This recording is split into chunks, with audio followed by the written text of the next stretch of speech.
Oh, I forgot the ticker.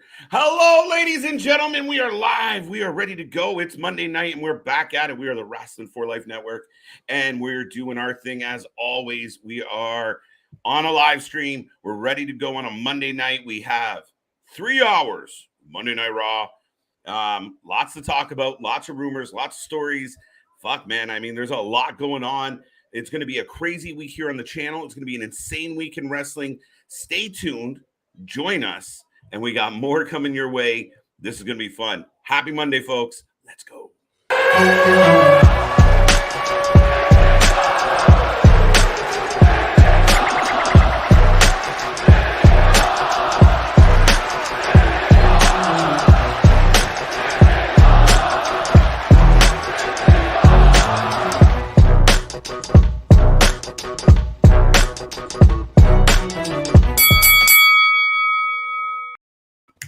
Ding, ding, ding. We are live. We are back at it. We are ready to go. And I can't wait to see what's up. We already have Seth Rollins coming out to the ring. So we're burning it down right out of the gate. Of course, as always, I am one of your favorite hosts, Mr. DJ White. The Every Night Delight, as he calls me. Yeah, the Every Night Delight. There you go. The Monday Night Get Right. Say it again. The Monday Night Get Right. Yes. What? I'll take it. I mean, those are just rumors, folks, but they can be substantiated. That being said, folks, I am the Iron Man of YouTube. I'm happy to be back at it. Completely lost where we were going with that. My buddy over there is the Master of Mayhem, the big talker, the big mover, the big shaker, the big mouth. Mr. Big Nick. What's up? What up? Yeah, no, it's crazy how even still just within like a day or so, like all of this news has been going on. Just all this wrestling chaos has been going on. We might have war games. What? We got White Rabbits popping up. What? We're starting off with a U.S. title match. What? Yeah. It's crazy how it's become. This is beautiful, man. This is Shinsuke should be mad right now. Yeah, this is Shinsuke Nakamura without boobs. Seth Rollins is the fucking class. Like, he is, for me, infamously hijacking other people's shit. He took Sami Zayn's dancing. He became the drip king, drip god, drip whatever. Johnny Drip just made the water gun famous, and Seth's like, that's funny. Okay, drip. Okay, I got this. Now he's doing the Shinsuke entrance. Jesus Christ. Right. Well, we got to find where he got the man who laughs from. I think that's a straight up Joker. Yeah, just straight up Joker. That's what I was thinking. But yeah, no. So we're starting it off hot out of the gate with what I thought was going to be the main event with Bobby Lashley versus Seth Rollins for the U.S. title. Yes. We're getting the match right away. So, folks, if you haven't done it yet, make sure you, as always, put your predictions for the match in the box. Let us know out there, who do you think is going to win this? If your friends aren't watching, we're about to get a good match. I don't know where this is going. But yeah, it will, because I think we talked about it last week, or I think you might have hit it up, and I kind of piggybacked off of all the intertwining of all the storylines and everything. Of you had Riddle and Judgment Day and Rollins involved. You had, all these kind of intertwining stuff going on that we're not fully sure where stuff's going to go. No, I completely agree, Nick. It's been interesting. I mean, you're kind of getting that vibe of like, that's what kind of would happen when you're walking the halls of the arenas. For so long you focus on like the two people, and they never really pass by somebody else in the hallway. Right? Make it. You give that real vibe where people are actually interacting, where people do bump into each other, and it's not only one person on the roster that thinks so and so's a dick. It's several people that think he's a dick because it helps solidify him as a dick. Not to use there is this cohabitation. It's not just like the 5 performers that they've got, that come out on TV there. Mm-hmm. It's everybody that's on the roster is backstage and, running into the same locker rooms and at catering and all that. Like you said, it validates the characters more too. It really does. Sorry, Seth Rollins' little shimmy is something else. But I got Bobby Lashley in this match. And I'm just doing it. Yeah, I mean, that's a good bet. And I saw this. What was it? The stat that came up? I saw it the other day that he's like 900 something days without holding a title in WWE. Yeah, it's been like forever. Right. I think he's gone on a longer drought than Roman's gone on a title reign, which is impressive. Yeah. And you always think of Seth in that top guy position, right? The upper echelon of your group. I know Right. I bag on like I hate his over the top heel, where he's kind of finding a nice pocket with this. It's like someone said, "Hey Seth, take it down from 13 and come back to 11." Right. Right? And that's all it was. Like it was just too much. But yeah, it went into the too charactery, too carny a little bit and everything, and that's just dialed it back. And I think that's, you could say the opposite with Bobby Lashley, that they've just dialed him up a little bit. He feels a bit more like Bobby did when he had the Hurt Business around him without having the Hurt Business around him. Yeah, kind of. He's a little bit back to the Almighty. I mean, the U.S. title feels like now the big title on USA and Raw, just because it kind of is. I'm a little surprised we're opening the match with opening the night with this, but we'll see where that goes. But to your point, yeah, I kind of like what they're doing with Lashley. I don't necessarily want to see Lashley just drop the belt again. Like I feel like too soon because he's on an upward trajectory. But could you see them just these two having a feud now? Yes, but I still think there's unfinished business with Riddle.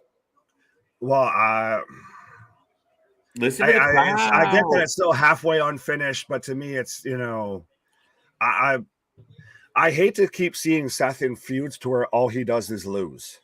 I mean, he did get the one win, I believe, at Clash against got Riddle. One in, you know, how many? So, I liked it. Yeah, the man's over at this point. You kind of can't deny it. I mean, with all due respect to Bobby, and like I said, it's almost one of those you don't want to see either man lose, but Rollins right now has just gotten himself over just naturally with the crowd. Yeah, no, truthfully, Nick, I think for me, I think if you put it on paper, I kind of want Seth to win it. I think I like what Bobby's doing and I hate it. But Seth Rollins as like a workhorse champion that shows up each week and gives you those barn burners, right? And you look at the long lineup of guys that Mr. Papa Paul is pulling together that are amazing bookings for Seth Rollins as champion, right? And he's a heel. You can run. There's a ton of baby feet like Gargano. You can run at him. Ciampa. You can run at him. There's guys that are going to deliver, you know, fucking 7 stars Tokyo Dome style matches with Seth Rollins because he can fucking work. Right. And it would be really good. Yeah, and you can still throw guys like Riddle and Bobby at him. Riddle's another one. Yeah. I think having the heel as the champion, it works better, especially when you're babyface heavy, of people that can kind of chase after the heel. Yeah, absolutely. And I mean, I think I'm going to change my thought here, but I really do think Lashley deserves better. But you know what? Lashley's in a nice place. And I actually could see Lashley heading back at Roman's as this form of himself and not necessarily going over on Roman, but being a good challenger for Roman. Oh, yeah. I would still like to see him, you know, face Roman. And it's funny, you said going back as he plows through Seth Rollins. Right. But we could also still see there's still that potential matchup of him and Brock. We've already got the Logan Roman match announced for Saudi. And I think Brock and Bobby's been speculated about with that in Saudi as well. Yeah, no. Anyway, Victor Nash is here. Welcome back, sir. Digging the shirt. Dexter Loomis to be guest on Miz TV. I did see that come out late today. That's gonna be interesting. I think it you who said earlier that it's set up, you know, for Dexter to come out of the ring, and then out comes, you know, let me in. That's no. I don't think yet.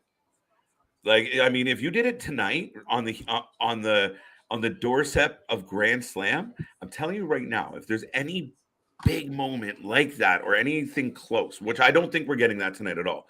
So I'm not going to mark out yet. I do think I have the perfect place for it, but I've had the perfect place for it about 7 times in 12 months, and I've been wrong every fucking time. So, but we'll get into that later. But for me, I think that this story needed to move forward. This story needed another bump. It couldn't just be Loomis just kept weirdly popping up with no explanation because you stop caring, right? It just becomes silly. Well, I mean, we did get the whole thing that was a little bit, like I guess, Pillman showing up at Austin showing up at Pillman's house. So Right. you had Loomis showing up and everything, but that was a little, yeah.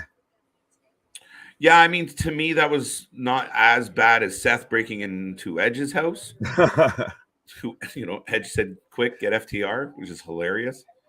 All of these wrestlers have terrible home security with all these people just breaking into their homes constantly. I'm right, like Jesus. And coworkers at that. I'll be in and out for football. Nah. Big Vic got all screens. All screens. Us, Raw, and Monday Night Football. Why? Oh, us. I was like, what the fuck? What are you trying to say? No, we're not watching the US. I was like, what? That's what you people up in Canada do, is you just watch us Raw and right. Okay, there we go. Thank you. All right. It was the punctuation. I just missed the punctuation. Let's end the Monday on a high note. Absolutely. How can you complain? Gary, we're here again, back at it. And again, folks, tomorrow NXT 2.0. I know a lot of the spoilers are out there, but we try and avoid them. So we're going to treat it like any other show. And walk through it like we don't know what's going on. Grand Slam on Wednesday. It's this man's birthday. Why? This guy's birthday. Yes, Wednesday night is this gentleman's birthday. Tune in. Do not miss that show. Tell everybody pump this channel on Wednesday. Friends, family, wrestling fans, non-wrestling fans, anybody. Multiple profiles. Let's make this one of the craziest nights on this channel in honor of my buddy who's 2 days away from being older. Oh, yeah. Thanks for reminding me. Right. But no, I do think we're honestly with, ending tonight on a high note. I think we are. I think there's got to be something in store if we're starting off. Some of us more than others. Yeah. Well, if we're starting off tonight with what I thought was going to be the main event, what's been the only real big match advertised outside of KO and Theory for tonight. Yeah. Is that the main event? We've got to have something happening, I feel, for 3 hours. You can't give us dessert to start off. Yeah, it's a pretty big appetizer, I guess is what you're saying here, right? Like the meal following better be fucking good because exactly this appy is hitting the spot. Right. Bobby Lashley versus Seth Rollins will kick off Monday Night Raw for the United States Championship. I guess we're behind a little on this one. That's very accurate and currently happening. Right. By the way, 100% factual, Damien. If you're new here, and even if you're old here and you haven't made a prediction yet, what are you waiting for?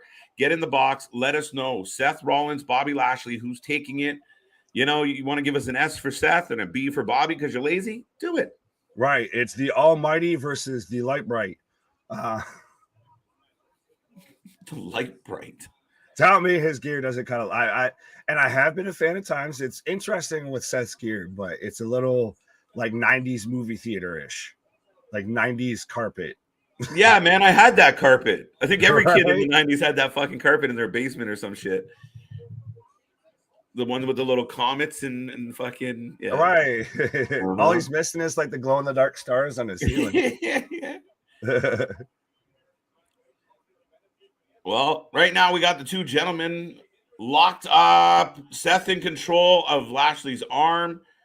I just got a springboard flying knee. Yes.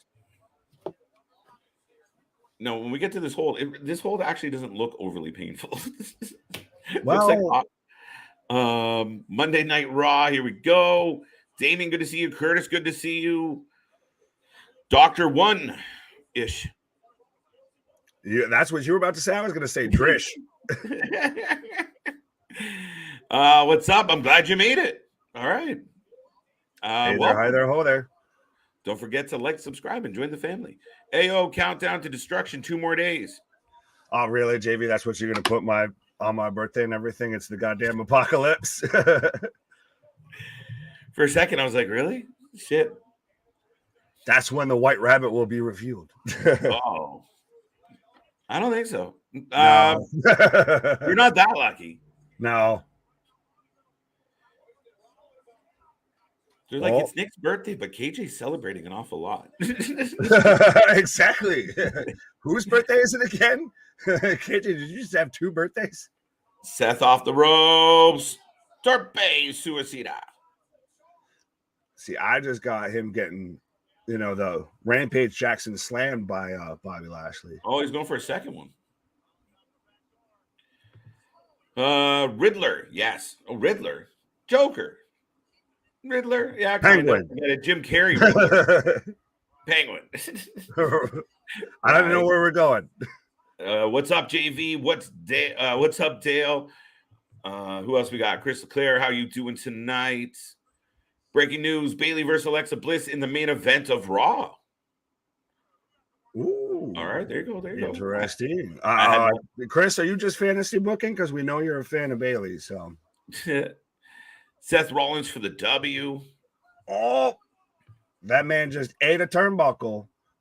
So I don't know how well Seth's going to be doing because, Bobby just fireman carried him right into a turnbuckle. Did you get the topes?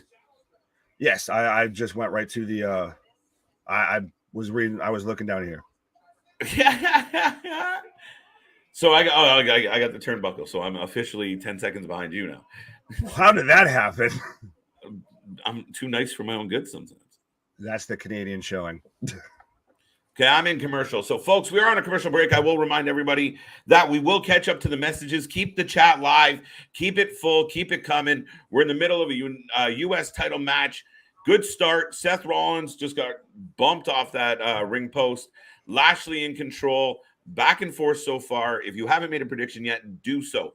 But if you don't know who we are and you just happen to get here, we are the Wrasslin for Life Network. We do this all the goddamn time, 345 days a year, it feels like. We do not stop. We do not take holidays. We celebrate birthdays. Shit. At some point, we're going to be having like kids and shit on this. I was going to say, we celebrate birthdays right here with the Wrasslin for Life fam. Right. Right. With that being said, folks, all week long, we're back for NXT as we're, slowly going to get to that transition to the new logo. Grand Slam on Wednesday. The card is stacked. Lots of rumors, lots of rumbles about that.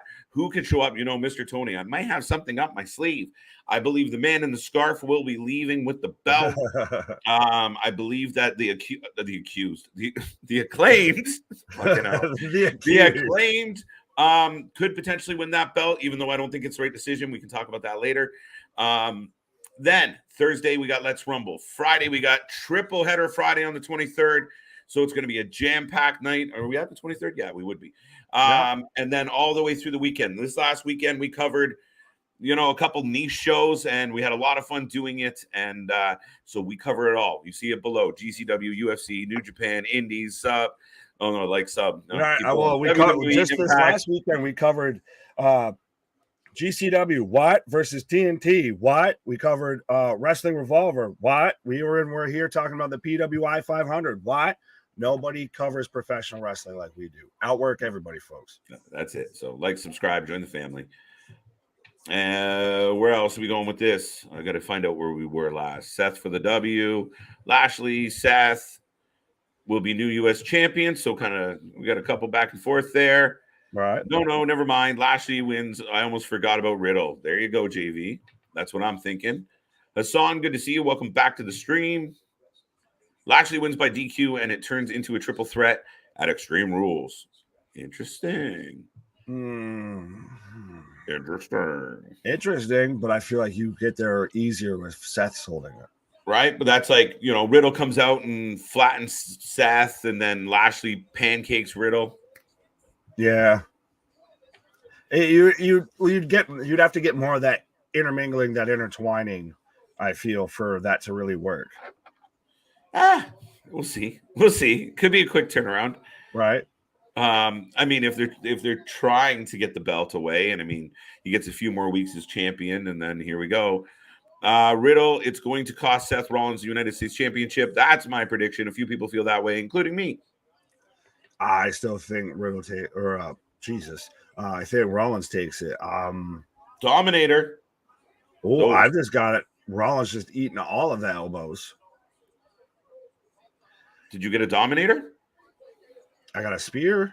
I still, like you said, and I think we talked about it. I'd like to see Bobby versus Roman. I still think that's a money match that's waiting to be happen. What do you mean Brock and Lashley? Or you want Braun and Roman? That too, but I'm still saying sorry, Bobby and Roman would be a good match as well. Okay. 2 count. Johnny, welcome to the show. My guess is Seth had used the $1 Million Man laugh. Not a bad shot. Money. One of the most iconic laughs ever. Right. Rollins' pants look like a damn light bright. Oh, damn. Look at you. Kindred over here. Looks like Saved by the Bell. I'm all right. Dale says Bobby retains, so I feel like I'm in good standing. I feel like a lot of people are picking Bobby. I feel like I'm in the minority here. It just feels too soon, and I think a lot of us are skeptical of Mr. Matt Riddle out there. Fair enough. I guess I'm still thinking there's more for Bobby, I guess. Right. Frank Roshan Riddle. Riddler. Yeah. A little bit. Let's see where you're going with it. Lawrence, what up? What's up, Lawrence? Welcome back. Good to see you. Oh, okay, now I got a buckle bomb. Big buckle bomb.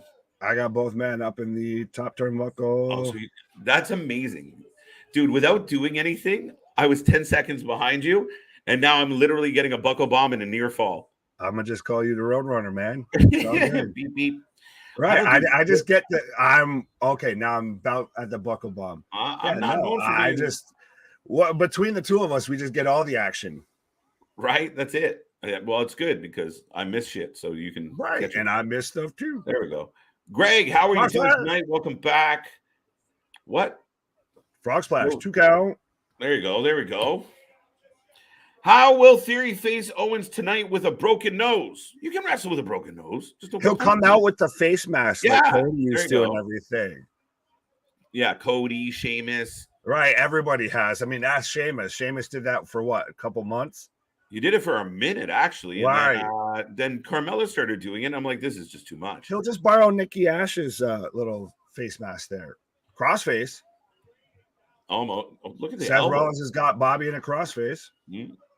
That's one of the new popularized moves is a series. I think because I think the man it's been attached to, there's now a long enough buffer of like, okay, maybe we can bring it back and no one's going to remember. Right. People don't forget. Those big north-south elbows are quite popular. Well, there it is. Power slam. Yo, how is it that Bobby Lashley does like 3 or 4 finishers that aren't finishers? The Dominator's a finisher. The fucking spear! No, because he's big and powerful as shit. He's a younger, more athletic Brock. Too. That was amazing. But yeah, you just like he's hitting finishers. He just hit a fucking running power slam. Match over. Spear into the pedigree. I was waiting for you. 1, 2 count. But no, I think it's just. But that's the thing is it's different than like when the Bucks hit super kicks or tombstone pile drivers and stuff like that, to where you're like, okay, that very clearly should end the freaking match right now. Somehow, I guess it's just because of how big and foreboding Bobby is that they just seem like moves he would do. Like it's a little bit like Keith Lee. It's crazy, but I would expect that man to fucking throw me 3 sections into the front row. Absolutely, but it's just funny because it's like, okay, match over now. Right. Well, who's this man who's getting up from all this shit? At least it's not like what show was it that it was Wrestling Revolver to where they literally put an RIP graphic up, and then that was like 2 minutes into the match, folks. Oops! Oh! Herlock! Man, mid-match as Seth climbs to the top, the crowd breaks into song again. Like it is insane right now for this guy. Oh, you saw it to where it's like it's his version of like the what chance to where he paused during his whole promo last week, and every pause was them singing his song. Herlock! To the pin. And then they land on the ref. I don't know if that was an dude. I think. Oh, okay. There you go. I was like, Is did it they funny accidentally though fall that on they the ref? had Chris Masters That was a good slash job. Chris Adonis, whose finisher was essentially the hurt lock, the master lock? Yeah. Roll up, on then roll onto the ref. And Swear to God, he's we're gonna still get wrestling, but no, we're just gonna give that to Bobby. Bro. Oh, for fuck. Oh, wait. There's his pal Randy. Bro hits the brakes. Spear. Well, that was predictable. Good night. Bro. I'm just at 420 coming out right now. Okay. Sorry.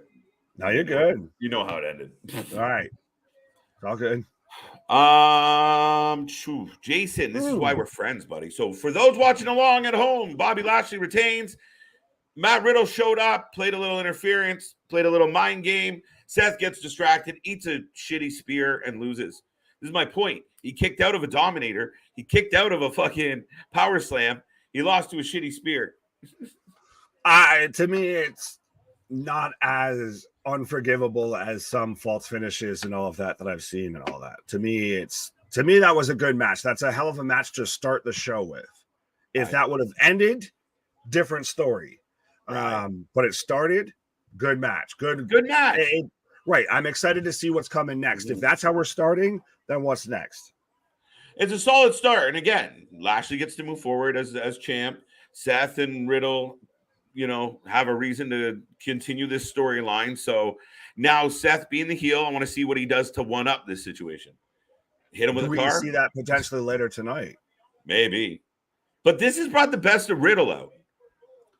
Because when he's angry, it minimizes his bro. So it doesn't don't minimize my bro. Bro. But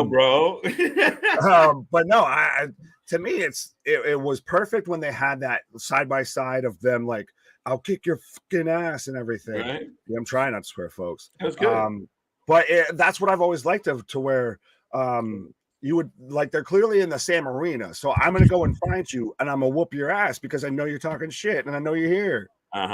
No, I feel bad. Jason's comment's been up on the screen for like 7 minutes and we just keep rambling. We talk a lot. Are we going to get the White Rabbit tonight? I hope we get the White Rabbit. Dude, Jay, it just kind of tapered into creepy by the end of it. A little bit. Sorry, bro. I know. I'm glad you brought this up because I want to talk about it. But yeah, that just tonight. Are we going to get the rabbit? What does that mean? Are we going to get a promo? I don't know what we're going to get. I know people are freaking out because they're fucking with the lights. And we got a lemma. We got a lemma. I thought for a second you said we got a lemma. I was like, I got Kind Sky, their video package of them winning last week. I was like, I don't see a llama, but okay. Nice. Alt Control Delete showing up in a limousine. Yes, that's what they did with that whole situation. That's what they're these guys should have won. That's what their faction name should be. There's 3 of them. Alt Control Delete. Each one gets a t-shirt. Means Book it. Let's $1 million idea right there. What do you make of the White Rabbit shit? Because there's a lot of speculation. So I've obviously heard all of this stuff and everything about it potentially being Karrion Kross because of he had a White Rabbit under Lucha Underground and everything like that. I get that. I don't see though why you give them a whole new character after you just return them. I don't think it would be a whole new character. I think that's where he'd still be exactly what he is now. He would just have friends. But then I feel like that's where, to me, it overarches to Bray. This is, I guess, like I've said, this is my Bray-spiracy of. I feel like this is a magical moment. So go ahead. I feel like this is going to finally transition to where at some point we get Bray and everything. Because, like I even said, imagine if they still played into the technical glitch that we had a week or so ago on Raw. That's funny as shit. I would. Like I said, to where he's got the whole world in his hands. And it's just, when I heard the White Rabbit, and I guess it's more of me not being the biggest fan of Lucha Underground, I instantly thought more of like Ramblin' Rabbit. I thought of the Mad Hatter and a lot of people that Bray did and everything. So, but I like this because it could have nothing to do with Karrion Kross. That could be something that, like, we couldn't even do it because that belongs to Lucha. Blah blah blah blah. but it could also, like you said, it does fit. Now, you put up the artist drawing as well of the rabbit, and right, and there's a lot of that to me, tie-ins. well, that to me is interesting as well too, because it's the same artist that did the Fiend mask, and then as soon as he put that out in very much the same type of font at the beginning and part of the White Rabbit song, Heed Your Head, very much like how Bray's done stuff on Twitter and everything. He also had to then follow it up with, well, I've also done artwork and everything like this for Karrion Kross as well. So I feel like they're having to still, they're keeping you hooked on. Now, see, the weird outlining theory that I've heard is, especially with like the Red Queen and all of that, of it being Charlotte, of it being a repackage of her gimmick, of how she came out with like the Cruella de Vil and all of that, if she's very much the queen and everything. Oh, people would lose their fucking mind if the lights went out and all this like red hit and the creepy music comes on and the fireflies come out and it's Charlotte. I don't think you go that far leaning one way, but I'm saying if you had it, could you fucking imagine? Like, yeah, but could you imagine though, with like, if it's not more about the White Rabbit, it's more about the Red Queen. And I get with the obvious the focus on the White Rabbit of how people instantly go to Cross, or to me, I went to Bray. So I like that it's at least it draws you in, it keeps you guessing, it makes you, it's that little hook to keep you going. Yeah, that's the best part of this, Nick. And again, it's all about the rumors, the speculation, the stories. And if you kayfabe it right and you play it right, you can get swerves in there. You got to do it right, and you got to ask your EVPs to stop leaking news. And you might get surprises once in a while. So even on Wednesday, Tony, I might have a trick or two up my sleeve. I mean, shit. If right. Well, and no, I just wanted, I saw this real quick and I wanted to touch on it because that's another one that I've heard of, to where it might be Scarlett's kind of music and everything coming out of Scarlett's going to actually get on the ring. Oh, maybe they were just. But it does seem odd. Like they generally don't test things like mid-commercial. Like, they don't, as far as my experience being to house shows, they're not like all of a sudden like doing like, they save that for when the fans aren't in the building kind of idea. But it is, that's the thing that to me is the most interesting about it, is that they are building up to something because they're doing it at house shows. They're doing it knowing that there's going to be the viral clicks. There's going to be people that this is going to be someone recorded it with their phone and it's going to get passed along. Right. And here's also it's working and that's genius. But I mean, and then it ties into like the whole Edge videos where you're like, well, those videos were a whole lot of nothing. So now are we getting some more, a whole lot of nothing?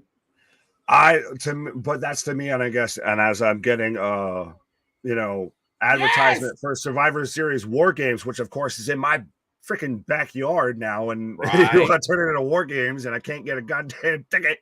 But that's a whole other thing. But oh my god, dude! What? This is the shit. Oh, they're coming out on a golf cart. Look at the belts. Yes, just all the way. Yes. Bayley, you got to give props to Bayley. She gets it, right? Now they're Go ahead. Go ahead. No, I was just gonna say that I love Bayley, even when she was just doing the ding dong hello and everything. She's always, even if she can't wrestle, she gets into the gimmick and everything.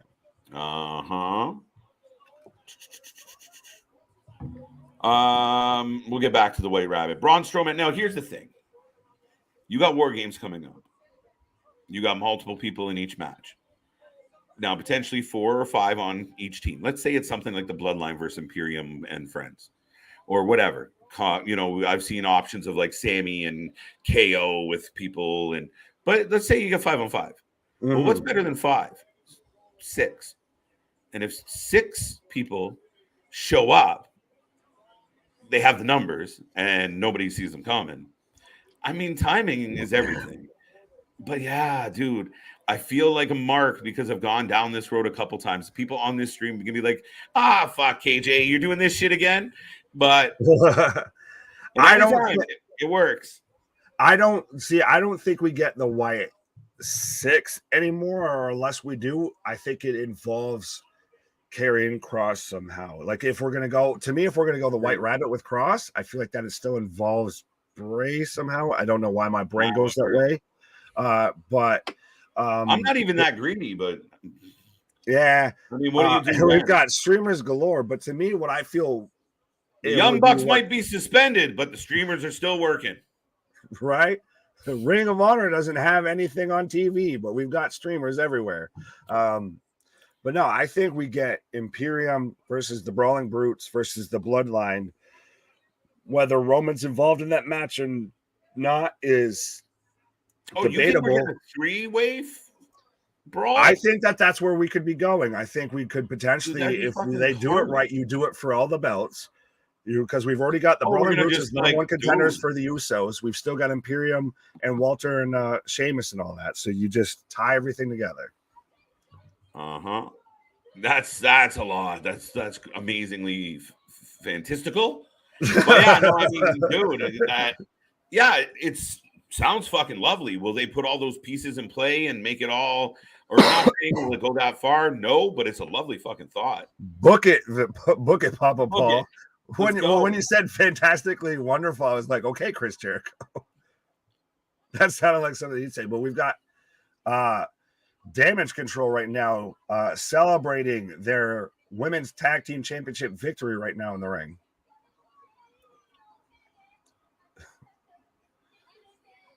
I still don't get why we had the two-week reign, whatever it was, of Aaliyah and Raquel. And I feel like now we're going to get Shotzi and Raquel as a team, and just Aaliyah can just step to the side like she always does. Interesting. That's interesting and possible. I mean, I'm looking forward to the Tank coming back. I hear the rumors. People are excited about it.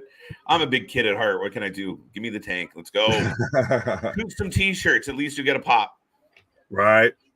You might not get one during your match, but you get one for the fucking right. And still, it works during NBA halftime. So just shoot off some T-shirts and we're good. How's it going, Alex? Thank you for being here tonight. La Marvel Masque Big D. I'm just gonna go with Big D since I'm Big Nick. We got Big D now. Right. Pause. For a perfect show tonight, we just miss Bianca Belair versus Bayley for the Raw Women's Championship, and Dakota Kai and Io Shirai, Kai and Sky versus Alexa Bliss. Why was that so hard?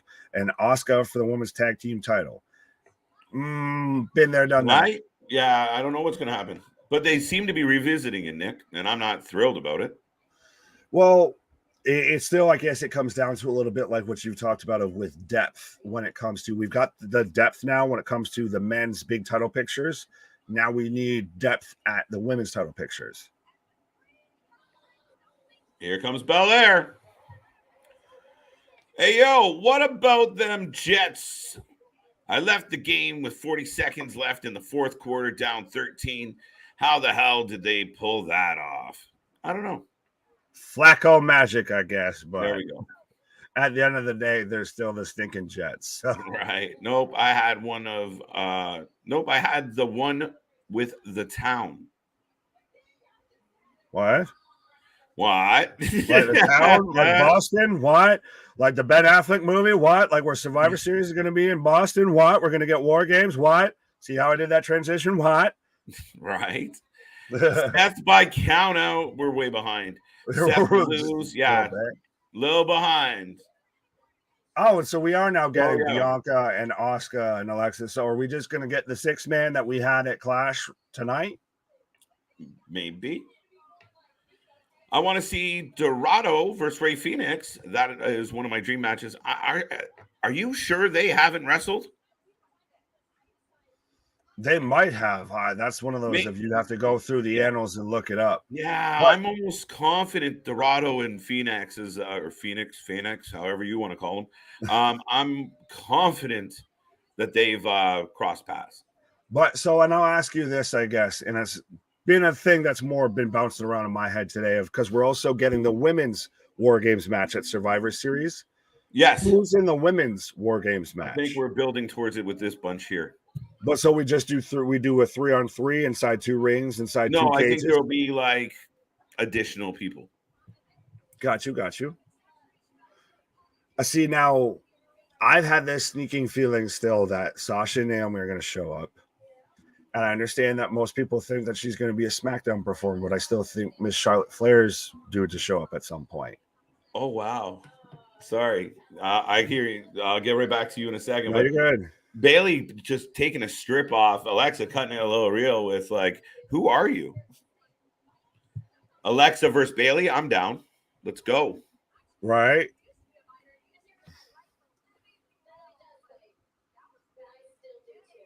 But ooh.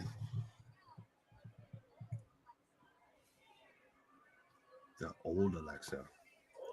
There you go. Yes, we would like some old Alexa. Wait, that didn't sound right, but you know what I mean.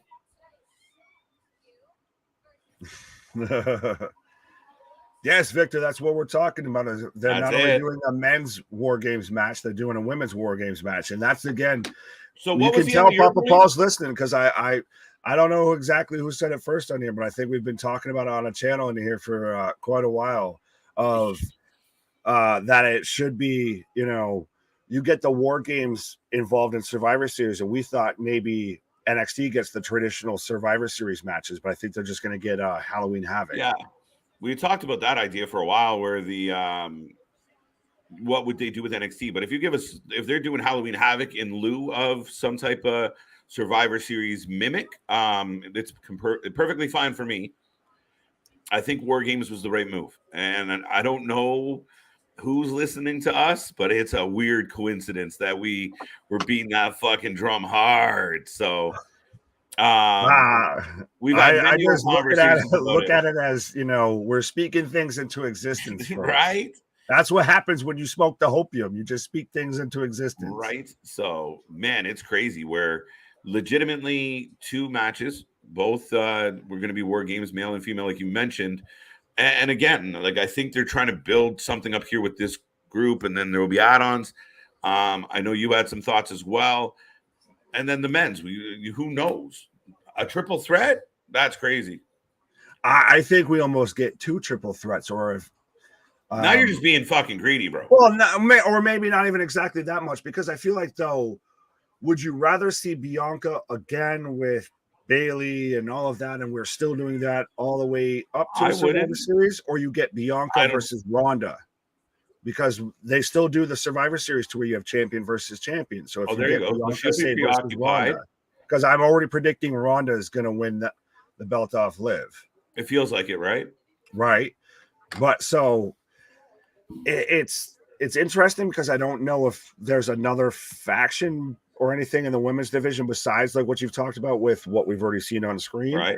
Challenging. Unless it is like Control. A Bayley faction versus Sasha faction. Well, that's what I was suggesting. Yeah, or still, I guess, hoping is that we get Sasha, Naomi, and we maybe, even though I know she's going to be potentially, hopefully, a SmackDown performer, we get Charlotte Flair involved in there. So if we get we just get that little horsewoman connection and everything. It's like I said, I know it's a bit of a reach, but I don't know where else they go, unless it's maybe Becky, depending on how Becky feels. That's interesting. You forget about Becky every once in a while. Right. The Almighty retains. Ding. Yeah, we are way behind. What if Austin cashes in? No, that's stupid, Victor. No, I'm kidding. It's a bad move. If you had a briefcase that you could cash in, for an opportunity, you're going to take the best opportunity possible. I don't like the play for a U.S. title, low blow. Right. Can I play skip the line? Yeah, go ahead, because we're trying to play fucking catch up. And so I think, honestly, that's not a terrible shout at all. If we get them versus Control, granted, it's heel versus heel, but that's 3 versus 3. That's a 3-man women's group that I think I still think you're going to end up with 4 people involved. Like, well, whatever group we have, there will be a 4th. I think you need 4 minimum. So then I guess we could go into who do you think it is? Because to me, that's when you get that weird, like you're wedging somebody. Yeah, you all of a sudden get Alicia Fox. You're like, what? Right. All of a sudden, Aaliyah's now aligned with Bayley. What? Well, I mean, technically, you could drag Team Smiley into this. Oh, for fuck's sake. Right. I guess we got time. We still got to get through fucking Crown Jewel and no, we got to get through Extreme Rules, and then we get Survivor Series, and then we get Crown Jewel. Yeah, my bad. Well, no, you just got it on the mind because they just did the press conference. Fuck. What's up, Pink Ranger? How you doing? I think we skipped a bunch, so let me see where we went with that. No, I just went to the bottom and we'll work up. Work our way up. Alexander, good to see you. Raleigh Sport, good to see you. Pink Ranger, welcome back. Victor Nash, it's always a pleasure. Floyd, you're awesome. Alexander, I hope you're wonderful. Yes, I won't call you Alex. Johnny, I made it all the way back to Johnny. Welcome to the channel. I think that's a newer name, so thank you for being here. Alicia Fox flashbacks. Yes. That was one woman that I could never understand. Like the woman who has never really had any sort of a singles match, I believe, if not at least at WrestleMania, at any pay-per-view. She was always in a tag team, a multi-woman match. Like, wasn't she like? But she was a champion at one point. No, did she have a cup of tea? Divas champion. Oh, okay. Oh, we're getting Austin Theory right now. Austin Theory KO to kick off the we're getting the two biggest matches that have been advertised in the first hour. I feel like this might be a little shot of, hey, Monday Night Football's got two games going on right now. So we're going to get it in. Our two best matches right now and say, go compete, boys. They're treating Monday Night Raw like a married couple trying to get it in when the kids take a nap. Like, quick. Give me your best shit right now. You got 20 minutes. Right. Sorry, tangent. These two matches, we're going right now. You guys got an hour. Figure it out. I mean, valid point. Interesting. Now, I also do think there's a potential for this match to start now and bleed into the second hour, you would hope, based on the clock. So potentially you're starting the second hour with an already in motion, so, you're not getting entrances at 10 o'clock. You're getting action at 10 o'clock. Right. Well, and we started off at 8 o'clock just already with an entrance and everything. So I do like that it's constantly you're getting action going versus you're getting a 20-minute promo segment that leads to nowhere. My favorite, your favorite, everyone's favorite, Kevin Owens. I was going to say, folks, pay attention to how much KJ's on screen right now, because if this man happens to dip off or anything, you might just, okay. We'll go there. Oh, I might, yeah. Right. Go ahead. So, folks, as I was saying, the man, had to dip off because he's making his entrance to the ring right now. The doppelganger for Kevin Owens, Mr. KJ White. But absolutely, I like that we've gotten back 2015.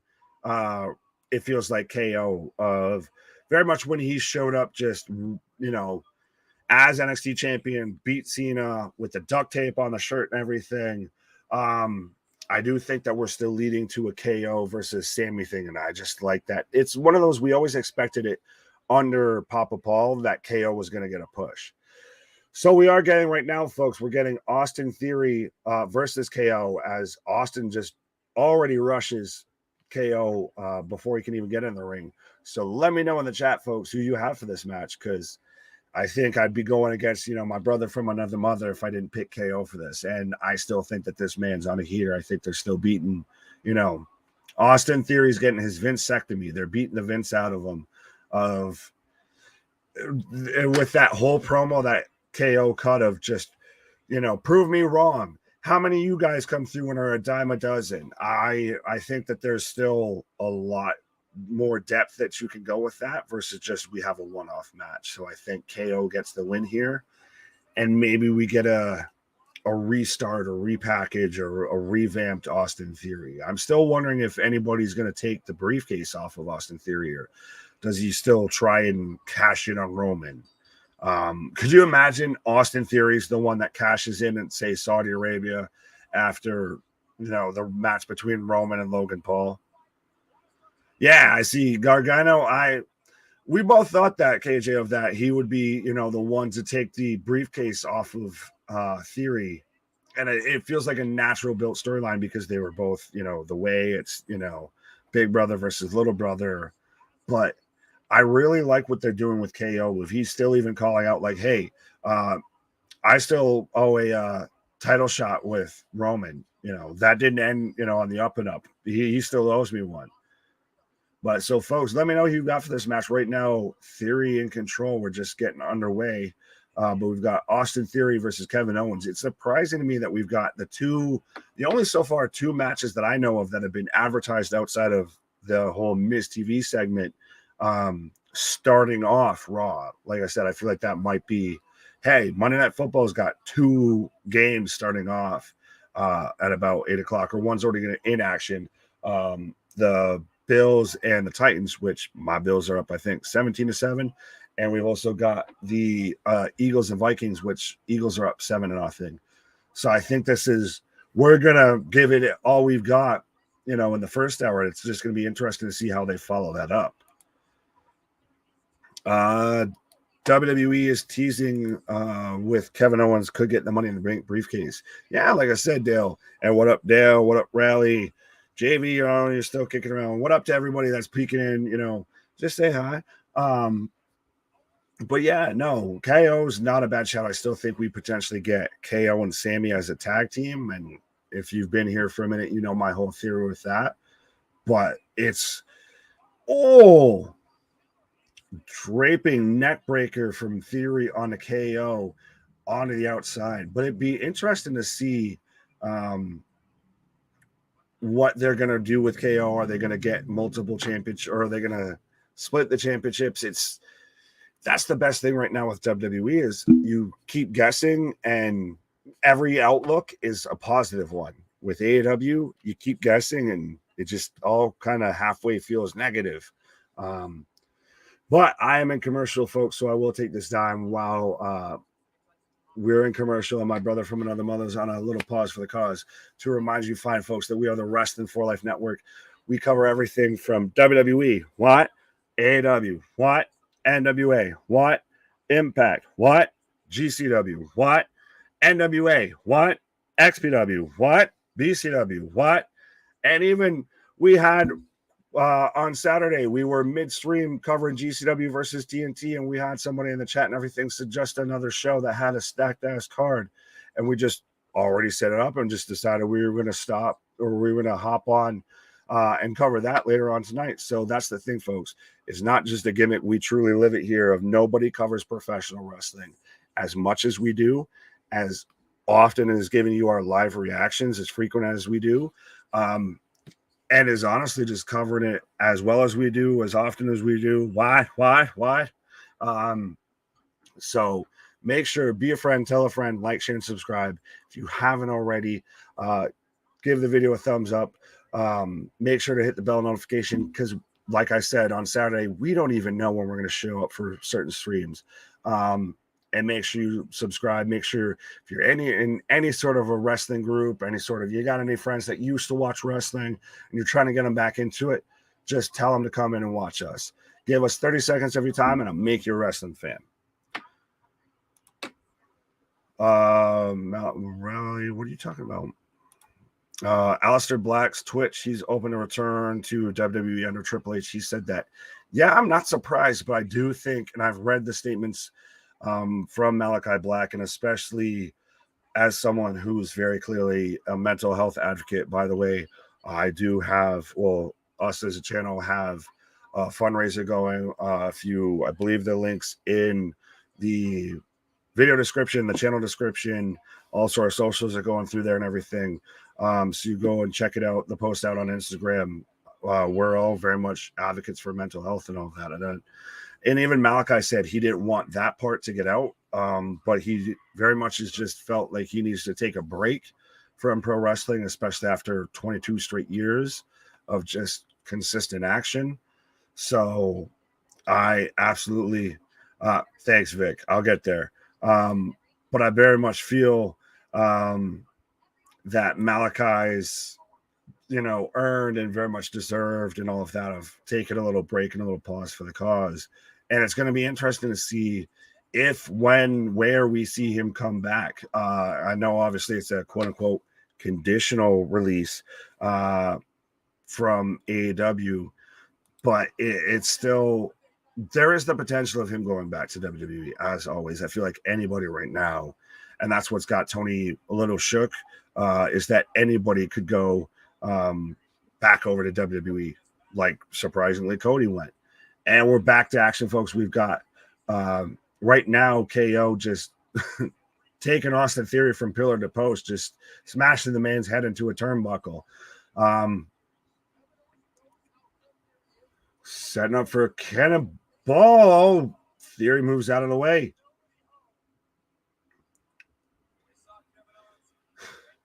So Theory rolls. Oh, I hate the weird little roll in before a drop kick like that and everything. It's like, I get it. You style points, but you didn't need to do that. Boom.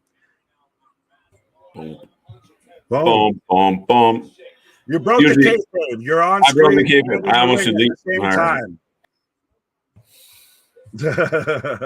Well, I got to call this match. It's my buddy. Oh, yeah. It's your brother from another mother. My You're stun double. ganger. Yeah, so we're getting Bayley and Alexa Bliss tonight. And right now, Theory is in control of one KO. KO's trying to fight back, but DDT! I'm still in a rest hold.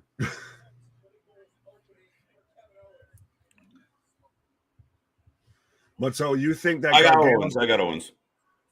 You got Owens in this? Yeah, I think we're building towards some type of match. I don't know if it's KO versus Theory. I don't know if it's KO, Theory, Gargano, KO, Theory, Gargano, and someone else. I feel like we're gonna get like a fucking Money in the Bank remake, redo, rewind. Money in the Bank 2 Electric Boogaloo. Why? My wife's gonna come out and slap me. But so do you think that we get another ladder match and everything for it, or do we maybe just get a match to where the briefcase is on the line? Like slap Vince right in the face and be like, "You're dumb. Here, we're doing this again." Like when they let fucking Helmsworth or Haynes. Yeah, that's the thing. It would be the same thing of like when they had Ellsworth win it the first time, but they did that the next night. Yeah, that's what I think. Like they're like, no. This is like Ellsworth winning it. Steph, get out there, give a speech, and put the fucking suitcase back right. in the sky. I want to see a feud between Brandy Rhodes and Stephanie McMahon, just on the side note. Oh, Real Housewives of Pro Wrestling, for fuck's sake. That's it right there. We'll get Maryse. Right. You get Maryse. You get probably fucking Nikki and Brie Bella. Oh, my God. Natty somehow. Brandy Rhodes and Steph. This deteriorated quick. Yeah, just like that show would. Right? There goes KO. Senton! Dos. Dos, amigos. Dos.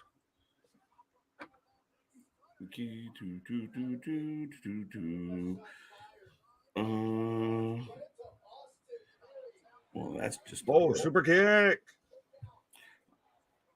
That's where I'm at. That's where what are the matches that Carmelo Hayes could have in the main roster? Another guy that, again, I think if Seth is the U.S. champion, you have a complete opportunity where Seth would be probably a fucking stellar match. Carmelo's going to have to work his way up, though, and he's going to take some time. But there's a lot of guys in his wheelhouse kicking around the WWE right now.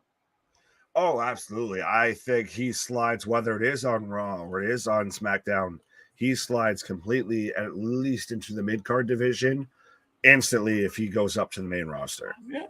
No, a lot of talent. I mean, he'd go good with him and Theory could have a good rivalry.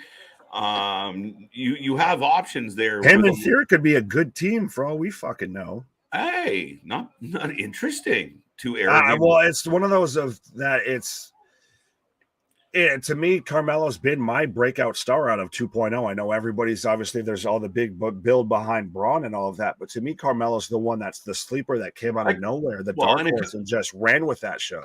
Well, I mean, and to your point, you used the term horse, but yeah, he kind of ends up being like, again, he's the mid-card title, the North American champion for a lot of the time, or for a couple times, where again we're given really good matches, and then you have your marquee guys. So I get exactly what you're saying, and I don't dispute it. Like he's been outstanding.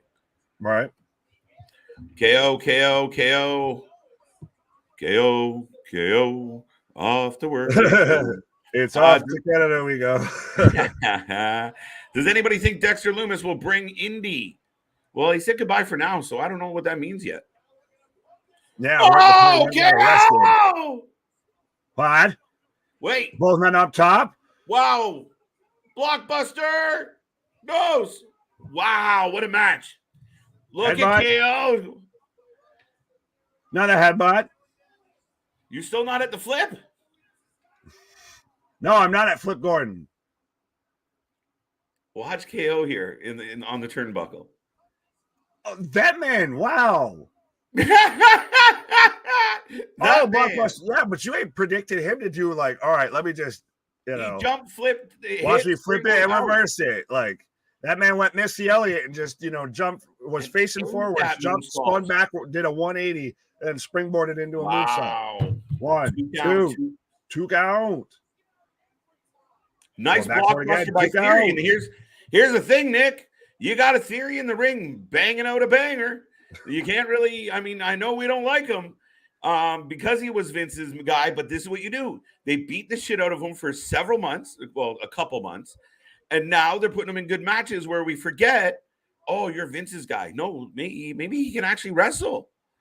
Yeah, but that's the thing is I feel like unless you're going to go all the way until almost Money in the Bank time again. What? Interesting. Hey. Good Paisan. Oh, hey. Hey, Mr. Johnny Gargano, how you doing?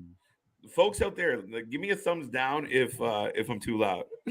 No, give me a hey. Give me a thumbs up if you're happy about my volume and Johnny Gargano. Right? No, it's cannibal. Gargano, well, and that's the thing is I feel like they're almost, I know I've said the KO Sammy theory, but I feel like they're almost halfway teasing KO and Gargano teaming. Pop-up powerbomb. No, you love, like, I feel like you always want people in teams. Because they have a weak-ass tag team division. Yeah, but not. I think they're setting up alliances. Some type of they don't have to be tag teams. Alliance. Triple threat or a four-way for that. Look, Gargano's holding the Money in the Bank. KO wants the Money in the Bank. They're not teaming. They're going to fight. They were on, the bump together. I think they might have re-released their Panda Express shirt together. That's on Pro Wrestling Tees. That's the thing is I think that I'm not saying that they absolutely have to be a tag team, but at least on good terms. Carmelo Anthony. No, not the Syracuse basketball star, Carmelo Anthony, Carmelo Hayes. Versus Reigns, but Reigns would probably be past his prime. Where are we going? Wait, I want to see everyone's commenting, so I got to figure out what other people said to get to that comment. Right? Well, no, that's what's great about it is there's the nice little community, and we just poke in there. Good question, Victor. Okay, there we go. That makes sense. The chant. Oh, Money in the Bank to the groin. Charlie Mason versus Cash Flow, September 24th. House of Glory in a ladder match for the Crown Jewel Championship. Okay.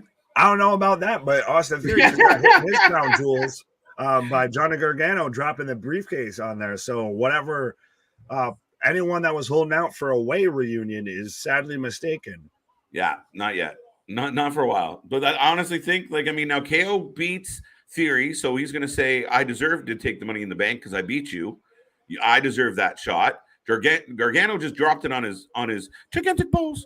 And so, yeah, I feel like this is building towards some type of match, and this Money in the Bank could be on the line. Now go ahead. Quick thought. Mm-hmm.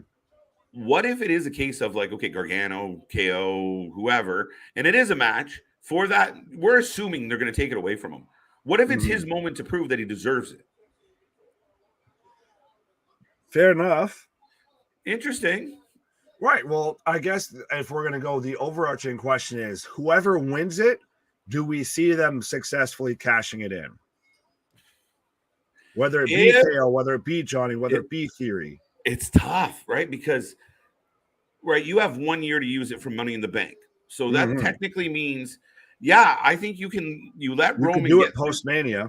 post Mania, between Mania and Money in the Bank, it happens. For Fair sure. enough. I can't see Roman going over The Rock and losing 5 seconds later. I can't see it.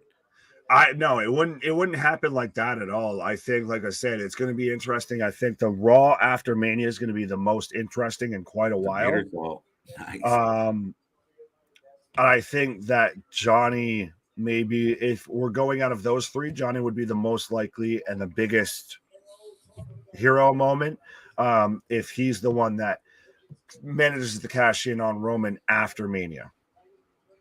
Yeah, I think that you could build towards that for sure, right? Like, I mean, especially if you have at some point, Roman kind of, not even in, do you know who I am? I think the Rock match at Mania is like the cherry on top of this big old bloodline dessert that we've had for a while. And Right. I honestly think that shortly after Mania, after that big triumph, we might see less Roman for a while. Yeah, that's the thing, is it's going to be interesting to see how what they do with Roman per post, title reign. But yeah, I agree. And right now, I got a commercial for SmackDown. I don't know if you're getting it as well. Yes, I am, and I also saw that I guess up next we're getting Logan Paul challenges Roman Reigns at Crown Jewel. Oh, okay. We already have a press conference that announces that? Right. Well, we'll see how this goes, because we all know how I feel about it. But yes, on SmackDown we are getting, folks, so that we will be here again on Friday night, as we are every night, covering, I think this week, a triple header. We're getting Roman Reigns returns. We're getting the Usos versus the Brawling Brutes, Butch and Ridge Holland. I think we might also be getting Braun Strowman versus Omos. Are we getting Braun Strowman versus Omos on Friday? I think we might. I know Braun Strowman. I was halfway looking here. I saw Braun Strowman, and then I looked back up, and I saw Alpha Academy. So we might be getting Braun Strowman versus Otis. Yes. Okay, because I'd also halfway seen Braun Strowman versus Omos advertised. But then again, Omos, Otis, you're only a couple letters off, so not bad. But we are in commercial break, so I will take a second to remind people a few things real quick. Anthony, good to see you. Damien, Chris, JV, Dale. If I haven't said hello to you, make sure I said hi. Bye. Got a little distracted, my boy Nick there. Hey, KJ and Nick, I don't think Triple H is high on Austin Theory, as high on Austin Theory as people think. He's more of a Vince guy, or Triple H is teaching him lessons to get high on your own fumes. No, I think Triple H is okay with Theory. Keep in mind, Austin Theory was a part of the way. We know the connections between Triple H and Gargano, and obviously how it's played out here to this point. I don't necessarily think it's about Triple H not being a Theory guy. I think Triple H is aware that as long as he was pushed the way he was, people were going to hate him no matter what he did. He wouldn't get any credit for anything he did. He's just a Vince guy, like that Money in the Bank win. So I truly think over the last little while here, we've witnessed him literally get the Vince beat off him. As my boy Nick would say, a Vincectomy. They literally, he got beat up by everybody. People were showing up from SmackDown to beat up Austin Theory.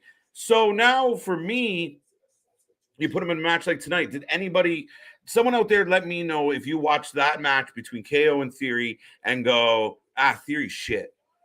Anybody? Like, I thought that was a good match. That was a hell of a match.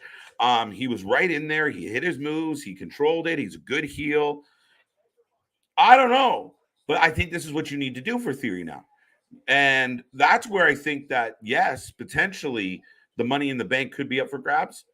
And it also could be kept by Theory in an attempt to say, okay, no, I know Vince handed me this on the platter, but now I've earned it. You kind of saw it with Carmella back in the day. But I don't think he's not high on him. I just think it's an earn your stripes. Don't get too big for your britches. You're not the golden boy. You're going to earn your way up the ladder. So there's still a lot of potential in theory. The look, the attitude, the confidence. He's got a lot to bring to the table, and it matches with athleticism. And he just gave us a hell of a match with KO. What? Oh, there we go. That was a good match. I enjoyed the match. I'm glad you enjoyed it, Damien. I enjoyed it as well. He was good in the match against Kevin, but I disagree with you.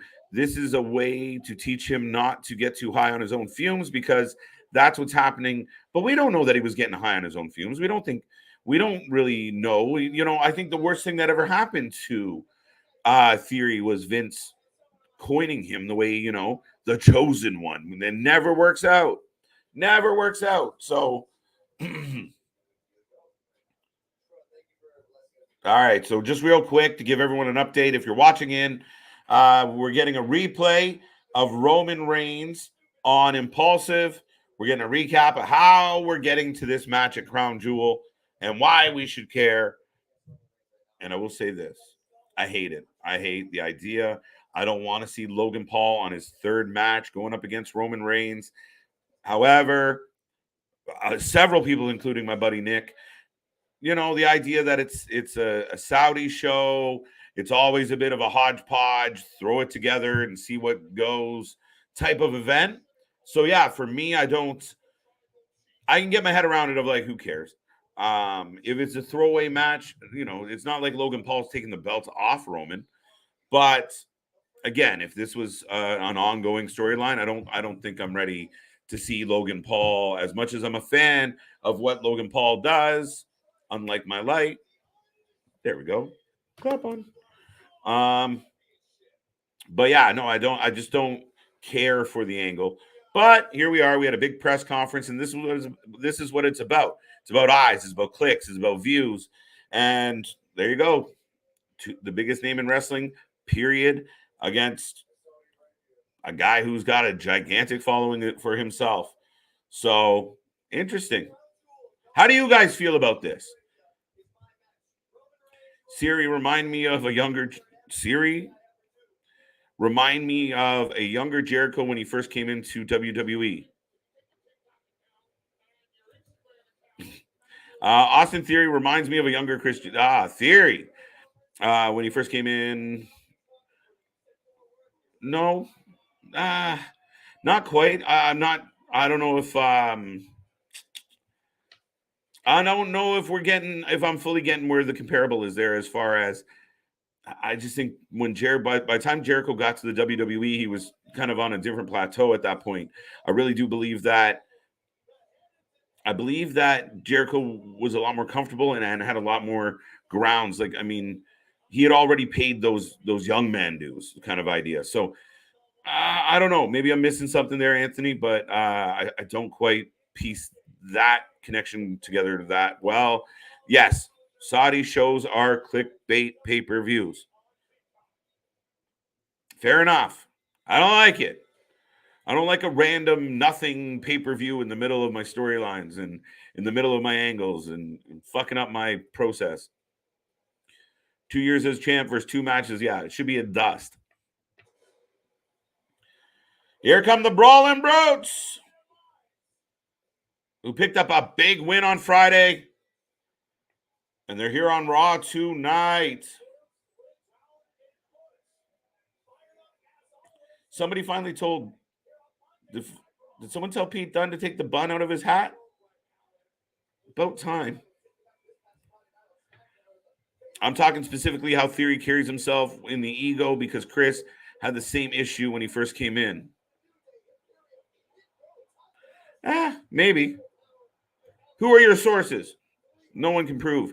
Just because his character's cocky and arrogant doesn't mean he's cocky and arrogant. He could be completely humble backstage. We have no idea. So I see what you're saying, but at the same time, I think the biggest thing for Austin Theory is that he was anointed the Vince McMahon guy. So no matter what, he was never going to get over the way you needed him to. as a babyface or a heel. Yeah, people kind of naturally hated him because he's anointed by Vince. It's a bad move. He's the guy with the egg. All right, the Brawling Brutes get a microphone.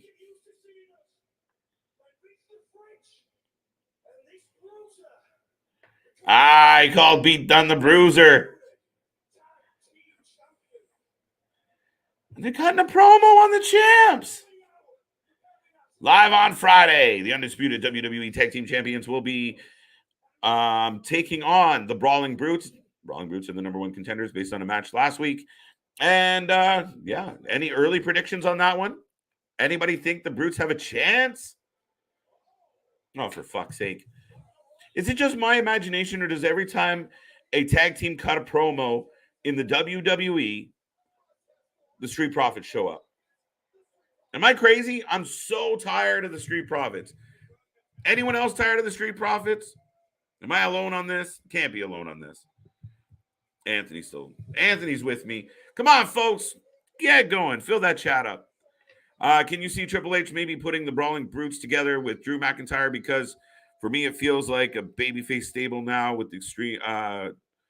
Now, not to the extreme of New Day.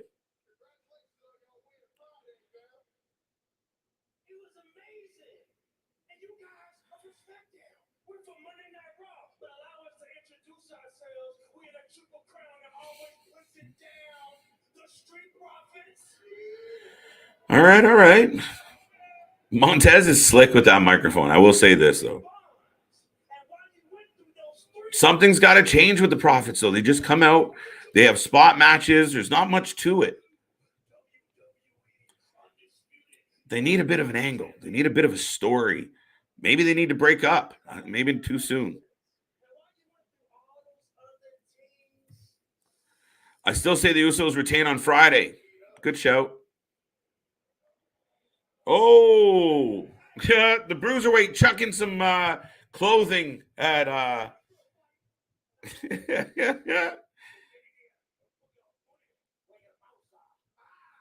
Put your money where your mouth are. Rich Holland talks like a pirate. I had no idea. I haven't heard him speak in 2 years. Pete Dunne is losing his noodle. But they got Pete Dunne more controlled. Less like a dog, more like a psycho. Is that fair? I don't know. I like the Street Profits better than... Yeah, I hear you.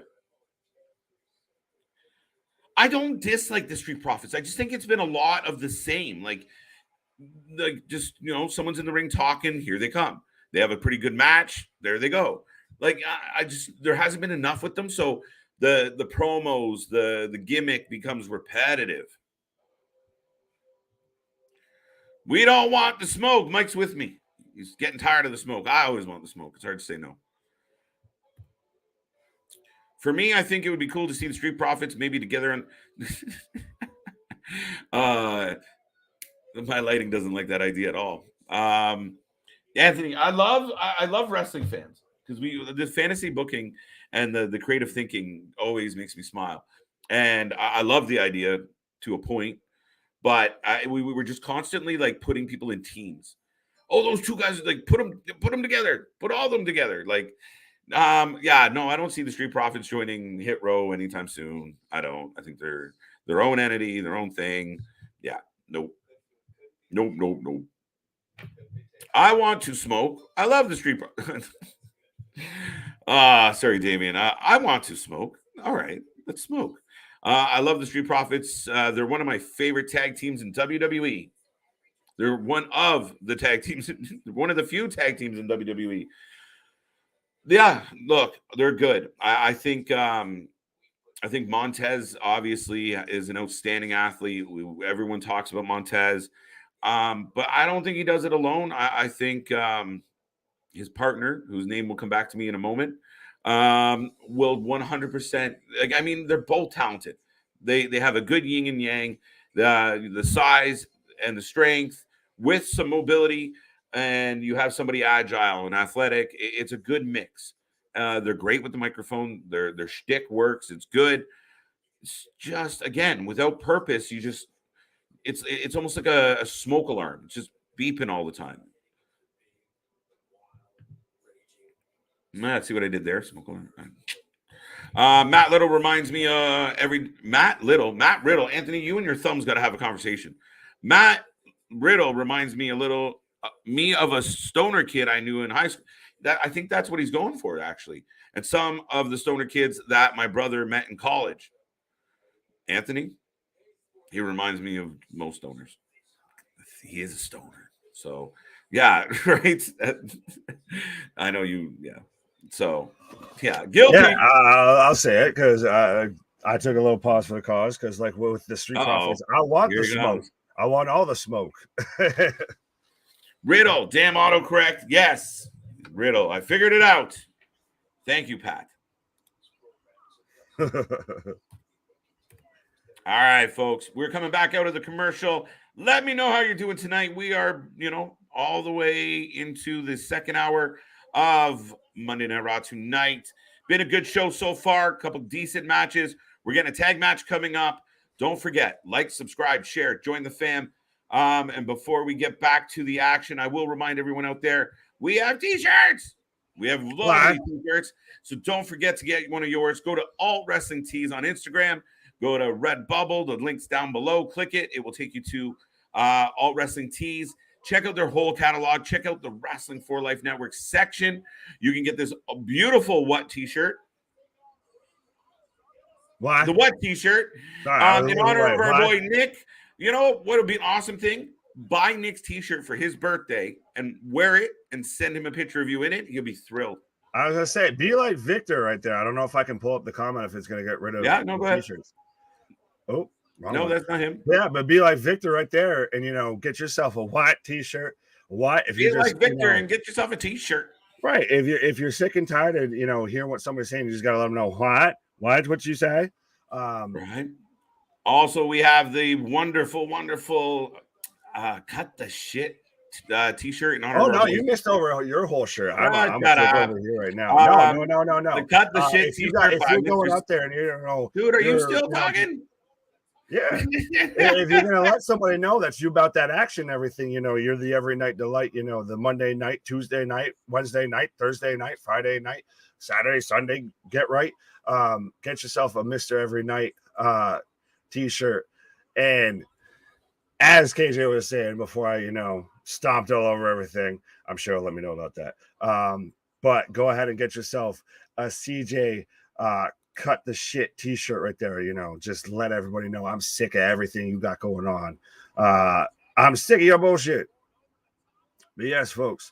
And right now we have right now we're getting a tag team match between the Brawling Brutes and the Street Profits. I know KJ said that he's kind of sick of the Street Profits, but I'm still a fan. I still think that there's plenty of gas in that tank of them still going as a tag team. I guess I look at them a little bit of how when they use the Usos versus the New Day consistently, constantly, what have you, but they always put on stellar matches. I feel like you could very much do that with the Usos and the Street Profits. They were, and then they just kind of ran out of storyline with them. However, I do think that the Brutes being involved, I guess, Butch, aka Pete Dunne and Ridge Holland, I could see still potentially if you get those two and Sheamus versus Imperium, Walter, Giovanni, and Ludwig versus the Bloodline. And I almost feel like you don't put Roman in that match. You do Jimmy, Jay, and I guess that's where you start to get the cracks between Solo and Sammy. But you have those three in a War Games if you're going to have it at Survivor Series. Got Brawling Brutes for the win. Yes, so folks, much like Dale did right there, let me know who you're taking for this match. I guess I'm going to go Street Profits, even though I know the Brutes have and number one contenders. They are the number one contenders. That's the best way to put it. And they're going to have a tag title match this Friday. But I still think there's a lot of potential. I still think WWE is very much behind the Street Profits. So I guess I'm going to go to Street Profits. Much like Damien said right here, the Street Profits for the win. Nick, I hope I'm not being too lenient on Triple H, but my grace period for him in terms of how he's going to book is until after Rumble next year, maybe the middle of February. No, I wouldn't say that that's too lenient. I mean, Christ, we've given Tony 3 years, and he's still at times has very much struggled with what he's got going on. I think that, you know, Hunter's very much knocked it out of the park for most of it coming out of the gate, but there still has been those moments to where he's not delivered what exactly we're expecting, or I guess the best action of. There's been some clunky moments throughout that. It's not been fully, all sunshine and lollipops over at WWE. But I think that it's at least better than whatever, if everything Tony's got going on is somehow a work. If he's somehow just, this savant when it comes to booking, then props on him, and he's pulled the wool over all of our eyes. But I think it's been a complete chaos, and it's very much like WCW back in the day. So that's why I worry about, we can't really say too much about Hunter having a grace period when we've given Tony 3 years, and it's had its ups and downs. But right now I have Pete Dunne and Montez Ford in the ring. Tag into Ridge. And so the Brawling Brutes are very much in control right now. Both men just smashing on Montez Ford. So, folks, if you haven't given me a prediction yet, let me know who you're taking for this match. Very much, I guess, kind of one of the staples of the WWE Tag Division versus the new number one contenders for the Undisputed Tag Team titles. So it's going to be interesting to see where they go. It's the tag division's interesting because we've seen the leak of the, I guess, new unified quote unquote tag belts and everything. That to me, and they're both doing Beats of the Bowery right now, just trading back for back on Montez. But we've seen the new leak of the unified titles and everything, which I think is ugly. But it's going to be interesting, much like with the world titles, if they split them or if they keep them unified, because they do have a little bit of a weak tag division if you're going to split it across platforms. That's my feeling on that. Damon says, are we going to see the return of Sasha Banks and Naomi tonight? That would be an awesome surprise. Yes, it would, very much. It's going to be interesting because, like I said, it's surprising that the two matches that they've really advertised, and just for folks following along, I'm on a commercial break right now. But it's interesting that the two real main matches that they've advertised were the first two matches that they've had. So the whole rest of this is all kind of surprising. We don't know exactly what's gonna happen. So I don't know if we'd exactly get a Sasha and Naomi return. I still question, and I'm still go back and forth on if/when they're going to return, because we've had them, Sasha's talked about wanting to do music and acting, and they were both on New York City Fashion Week and all that. So it's interesting to see when they're going to return. I thought all the way back to when they were having the women's tag tournament. Clearly I was wrong on that, but so that one's going to be interesting. I think there's a lot of cards at play. We've got the whole White Rabbit situation that we've talked about before. Is that Karrion Kross? Is that Bray Wyatt? Is it potentially Charlotte? Is it potentially, Scarlett? Hate to rhyme there. Being a singles competitor. There's 1,000 ways that they could go with that. And it's also, that's not the only thing that there's still got floating around up in the air. And I like that with WWE. More is coming out right now on Twitter and across the board about Bray Wyatt, about what? Teases, lots of teases, lots of rumors being talked about. There's a video going around with a hangman and a white rabbit, and it's teasing 9/23. I haven't read this whole thing, but it's interesting. I want to look. I want to see. I want to see. Brutes for the win as well. I agree with you, Mike. Nick, the crazy thing is the hardcore AEW fans that cover wrestling on YouTube are giving Triple H at the max till after. They're fucking mental. Well, no, that's a weird thing, and I guess I still don't get why we need to gauge stuff like that of like giving people a grace period when it comes to booking. It's like one of those of just do good booking. Like Tony's gotten 3 years, and you still have people that are still ride or die. He's still Booker of the Year and everything like that. Like rumors are Sasha and Naomi returns at War Games at Survivor Series. There's been rumors that they returned last pay-per-view and the pay-per-view before that and the pay-per-view before that. So realistically, we don't know. I mean, same thing with Bray Wyatt. Like, I feel like a mark saying, ooh, Survivor Series looks lovely, because you really don't know. It could be a really anything. And yeah, sooner than later, we assume we're going to get Sasha and Naomi.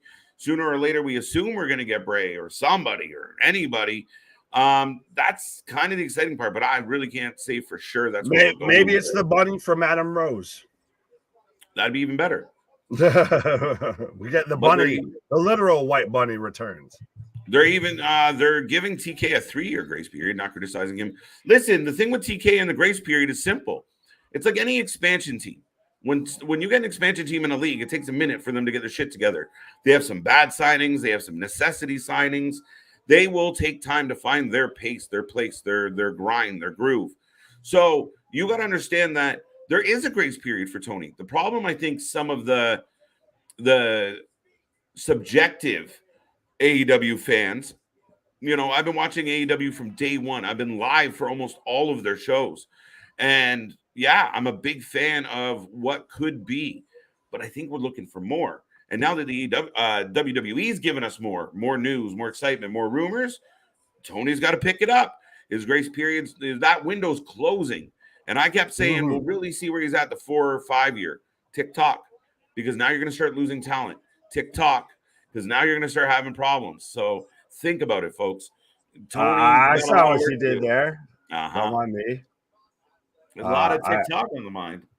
Yeah, well, no, that's like I said, don't mind me if I saw. Now there's a thing on Twitter of somebody holding up a sign with a QR code, which I'm trying to get, like NXT when they popped up with QR codes and everything.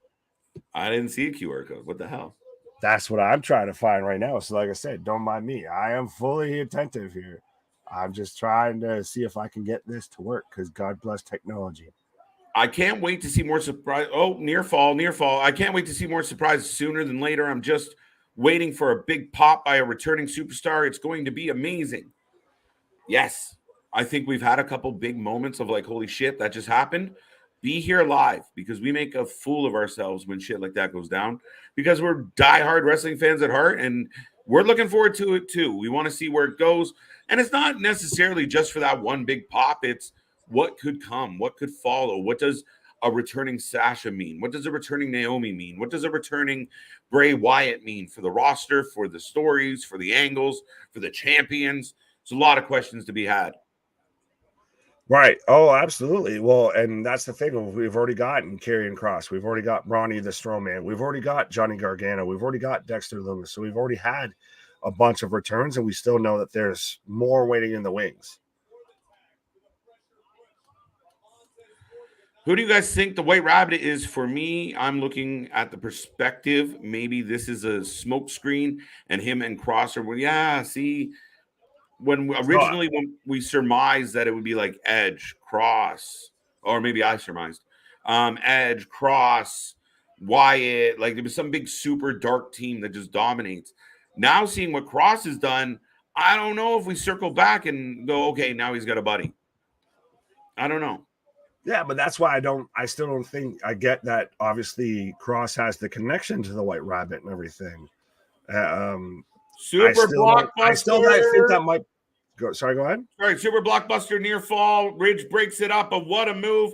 And Montez hits the suck it on the way through the air. So, but it's one of those of you just brought back Kross. I still feel like, and I know you don't think it's going to be a big transition or whatever, but if you go into this whole White Rabbit thing and all of that, you're taking a gamble on something that you've already, I guess, tried that before with the whole gladiator helmet and all of that, and it didn't work out so well. So it's one of those of, I don't want to mess with it too much. But real quick, because I looking at the QR code thing, which I still haven't been able to get up, but I think it might have pulled up that what you were talking about with the 923 and then the I'm watching hangman the video right here. Yeah. But they also did that at 923 is when they walked across the screen with the QR code. Interesting. Right. Come with me. What if could it be someone like Marty Scurll? Not because of the Me Too movement. You think that's still hanging over his head? Very much so. Yeah. Now, some people have booked him. Right, but it's more overseas. It's more like Australia. It's more European. Well, yeah, it's more shows like that than it is anything in the US. Like he's not getting booked on AW where he's, was part of the Bullet Club. He's buddies with, he was on Being the Elite. That would be a spot he would jump before he'd ever go to WWE, I feel. Sure. Most likely. Fair enough. Just thinking outside the box, as Dale said, Triple H said he's got some surprises that we're not talking about. We know the obvious ones. But there's been absolutely. That's why, like I said, I think this might be my Brayspiracy. This might be my I'm either gonna be fucking hitting the jackpot or I'm eating a lot of crow.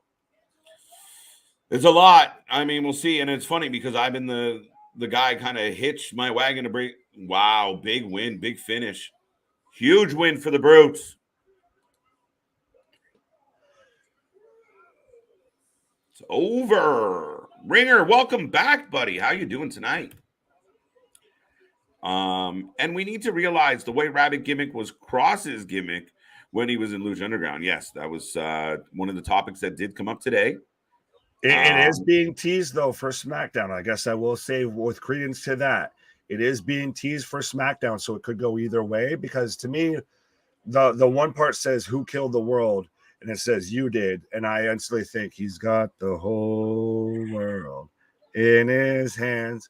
But again, somebody that's already on the SmackDown roster, somebody that's already might be even teased for the Extreme Rules poster, Karrion Kross, who has a very clear connection to the White Rabbit and all of that. I could see it going either way. I guess I'd prefer it to be Bray. It's funny to hear that. Well, because to me, it's one of those, like I said, I don't want to gamble too much on changing up Kross as he's already just returned. Yeah, I don't think you could. I don't think they should. I think if you're going to pull in the White Rabbit to Karrion Kross, it's got to be in some way coinciding with what he's already started. So you think that he might build a faction around him? So like if we're going to go that route, so then who would you maybe put around Kross? Shit. Give him Judgment Day. Fuck it. I mean, that's not a bad shout, to be honest. Right? What have they really done? They're still tied up. Rhea's still the most over person in that whole faction. So speaking of Judgment Day. Speaking of Judgment Day.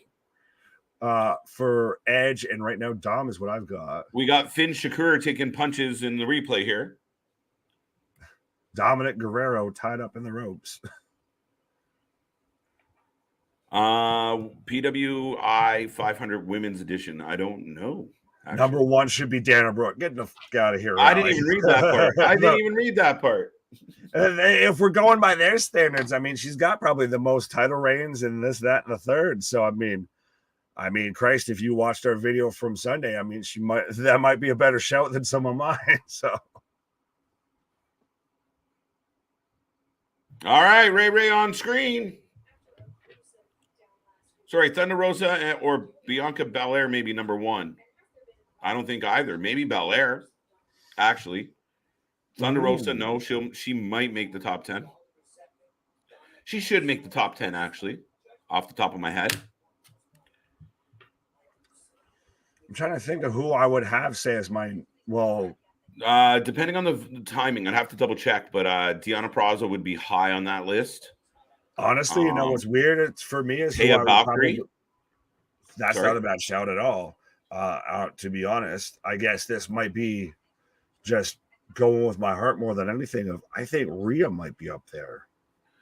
Rhea could be up there. I think what hurts her is no major titles that I can think of. Yeah, I think that's the problem. But she can get up there. Rhea's a good shout. Who else? DMD. DMD should be in the top 10. Anyone else out of AEW really had a standout year? That's a tough one.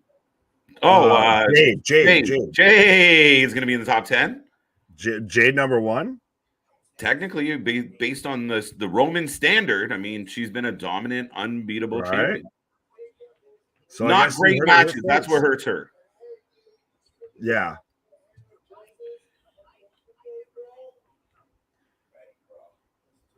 Oh, wait, we're getting Ray and Riddle versus Judgment Day?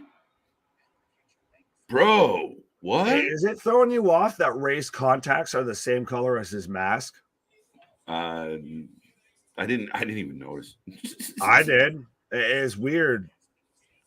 Like, I don't know. I just noticed it. Where's Nakamura been? Is he hurt? Surfing. I have no idea. I do think it's Nakamura is one of the maybe a case of he goes away for a little bit and he comes back in a little bit. Because I think you need to forget kind of what he's done for the last little bit here, because you don't really take him as serious as you used to. We got that really good match between him and Gunther, and we haven't seen him since. I don't believe he's injured, but I do think it's like Elias and Nakamura is another one where we just needed to pull those guys back a little bit before we move forward. Right. Yeah. You forget about the Rick Boogs and all of that. You need to go back. I mean, he had a hell of a match when we had the Japanese strong style versus European strong style when he had that match with Gunther, sorry. But ever since then, it's kind of just like, whoop, forgot about him. But I think that's a good thing of you bring him back as strong style. KJ and Nick with her issues she's having with TK. Britt, can you see maybe Thunder Rosa asking for a conditional release? I cannot see her asking for unconditional release and going to WWE in her character. Does it fit with WWE style? I think she might do better in WWE, because if you put her in WWE, she's talented. So all you got to do is give her the right push and the right production and the right momentum. But could she do it? I don't think she wants to. Yeah, I think she goes to Impact. Impact's a good shot for her. Like, I mean, her going down to Impact is not a terrible idea either, right? I mean, again, does Thunder Rosa go up to WWE and get swallowed up and kind of lost in the mix? Maybe. So, yeah, but I mean, and keep in mind, she still has ties with AAA and she has ties in other places. She'll be fine. She's a hell of a worker. A lot of people speak very highly of her. I keep saying it. Go check out Busted Open. A couple Fridays ago, she talks about her injury and what people have made her feel. And she was emotional, and it wasn't fake. It wasn't kayfabe.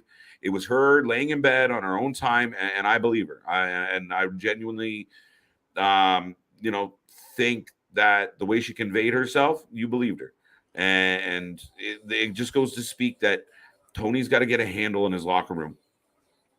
Oh, absolutely. And well, I think she's going to be speaking at OTT about one of their shows about her, I guess, the rest of her career or so on, kind of like one of those Mickie James announcements.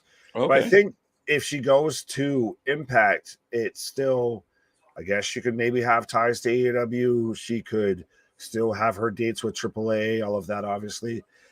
For whatever reason, it goes to, like you said, of the environment that Tony Khan's allowed, that he's created in that locker room, that, they were able to instantly have sandbagging shirts made, and wear them on TV and all that.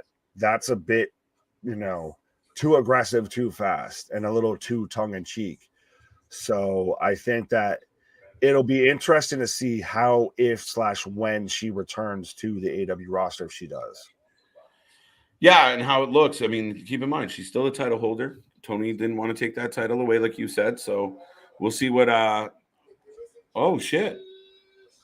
Johnny Shush. Shush.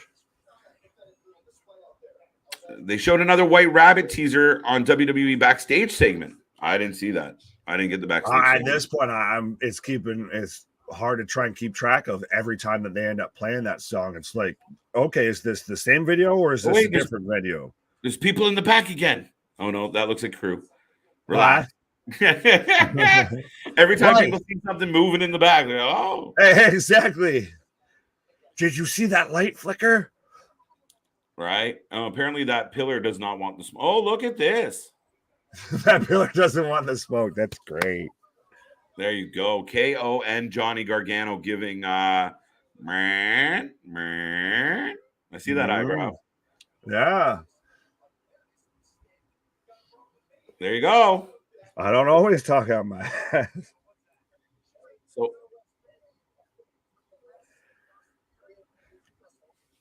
when you mess with Austin Theory, you mess with Alpha Academy. Alpha Academy against Gargano and KO. All right, I'm in. I was gonna say everybody that used to watch like Ring of Honor, PWG is right now just like click. Like, yep. No, see it. To me, this is a chance to make these two guys have a bit of animosity. But everyone's happy right now. I can see it. I can see it. If this is, you get close, you build a little bit of good, camaraderie, and then you just start to see the cracks form. All right. Sorry, Nick. But next week, we're WWE returning to Canada. They're heading to Edmonton. And KO said, you know what? I really loved beating you up in Canada a couple weeks ago. I would like to beat you up in Canada again. Of course it happens in Canada.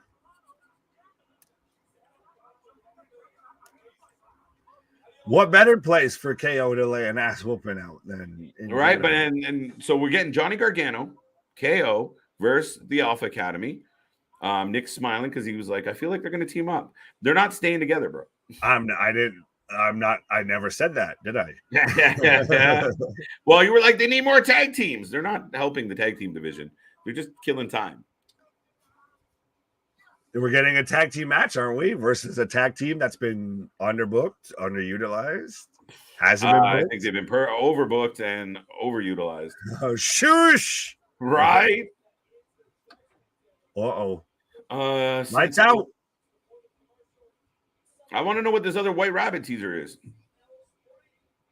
Santa Mora. They might have just played it during the or with the QR code and all that. So we're getting. Maybe that's what it was. What's Sasha Banks being the top 10 or in the top 20? KJ Nick. Sasha Banks year means that Sasha Banks maybe makes the top 50. Right. What did she do if we're going by the year? 50, the closest. I'm just trying to think what she would have done. Like, she did win the tag titles, but she had just recently come back off injury again. So, I mean, I don't even know if she has the full 6 matches to even qualify. Well, that's the thing is you have to use their criteria, which is from like June 2021 to like July 2022. Yeah. So it's that weird period. But if we're looking at it subjectively, realistically, from the start of 2022 is now, on fire. Oh, she's fantastic, dude. She is the official leader of the Judgment Day. Oh, and yeah, she's my favorite performer on Raw. That's how they should play this. Like right here, this visual, right? It's Rhea, her 2 henchmen, and her little boy toy. It's perfect. Exactly. Like I said, Dominic Guerrero is the China of this whole little pairing here. I still don't get how we ended up there. She would be China. You're just saying that because she's a female. He's the bitch. No, I'm saying that because she's gigantic and he's little. He's the bitch. Yeah, but Eddie was the bitch. Nah, no, because it was always Mamacita and everything. He was the one that was sweet talking China all the time, I feel. Folks, help me out on this one. Agree to disagree. He's the softy. Exactly. He was the damn sweet. Dude, you just held my argument. Either way, Dom is very much the beta in this alpha beta situation. Yes, I agree. Right.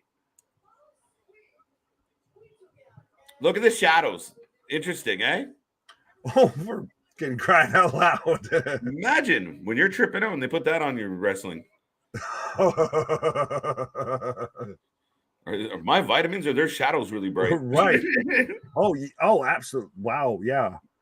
I either got that good, or they're just doing that perfectly to where. See, what would be awesome is if another shadow popped up, but no human being.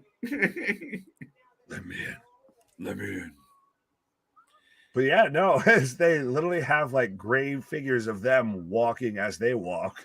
right? Unless I got that good vitamins, but yeah. But I mean, it's so funny. It's interesting. It's better than like the cockroaches and everything that they had versus Bray versus Randy. Yeah, I think I don't know. No, I think it's better. Yeah. Yeah. It's so. But I'm now it's just Rhea cutting a promo, and she's very much still like you said, she's the leader of this. She should be 10 on 10. She the should be best. she should be sitting on a throne with both Finn and Damian on each side of her, and Dominic as her footrest. That's how the visual should be. That's God what damn. click. She is the Aggressive. leader, and with her as leader, they could be tag champs. They could run amok. They could have a U.S. title champion in their faction, but make her the leader. She's the biggest badass. She has the gigantic balls. Her as women's champion. Yes, I don't care. Do it. Right. But she doesn't need it. If she's in that role, she could get it, but she doesn't need it. Because the assumption almost ends up like if she goes over to the women's division, she'd just take that belt, you know? So you just keep that perception for a while. Right. I still just find it funny that now everyone's having to big up Damian, or Dom, not Damian. Damian Priest is the one talking, but I have to big up Dom of yeah, see, he finally stood up for himself. See, yeah, he's legit. Yeah. Boo. Dom eating the booze hard. Turn Jamie Hayter. It's coming. It's coming. They just like to drag things out in AEW. Right. Jamie Hayter.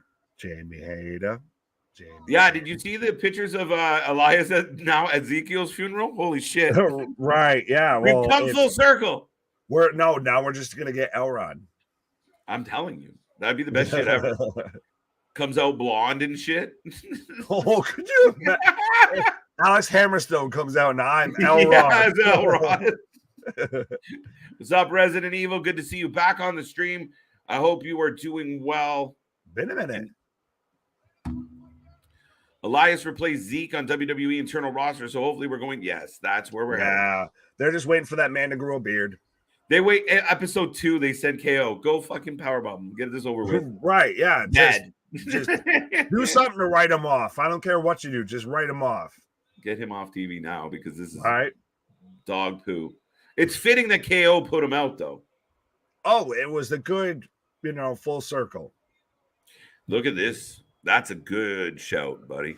Oh yeah, she's top 3, top 5.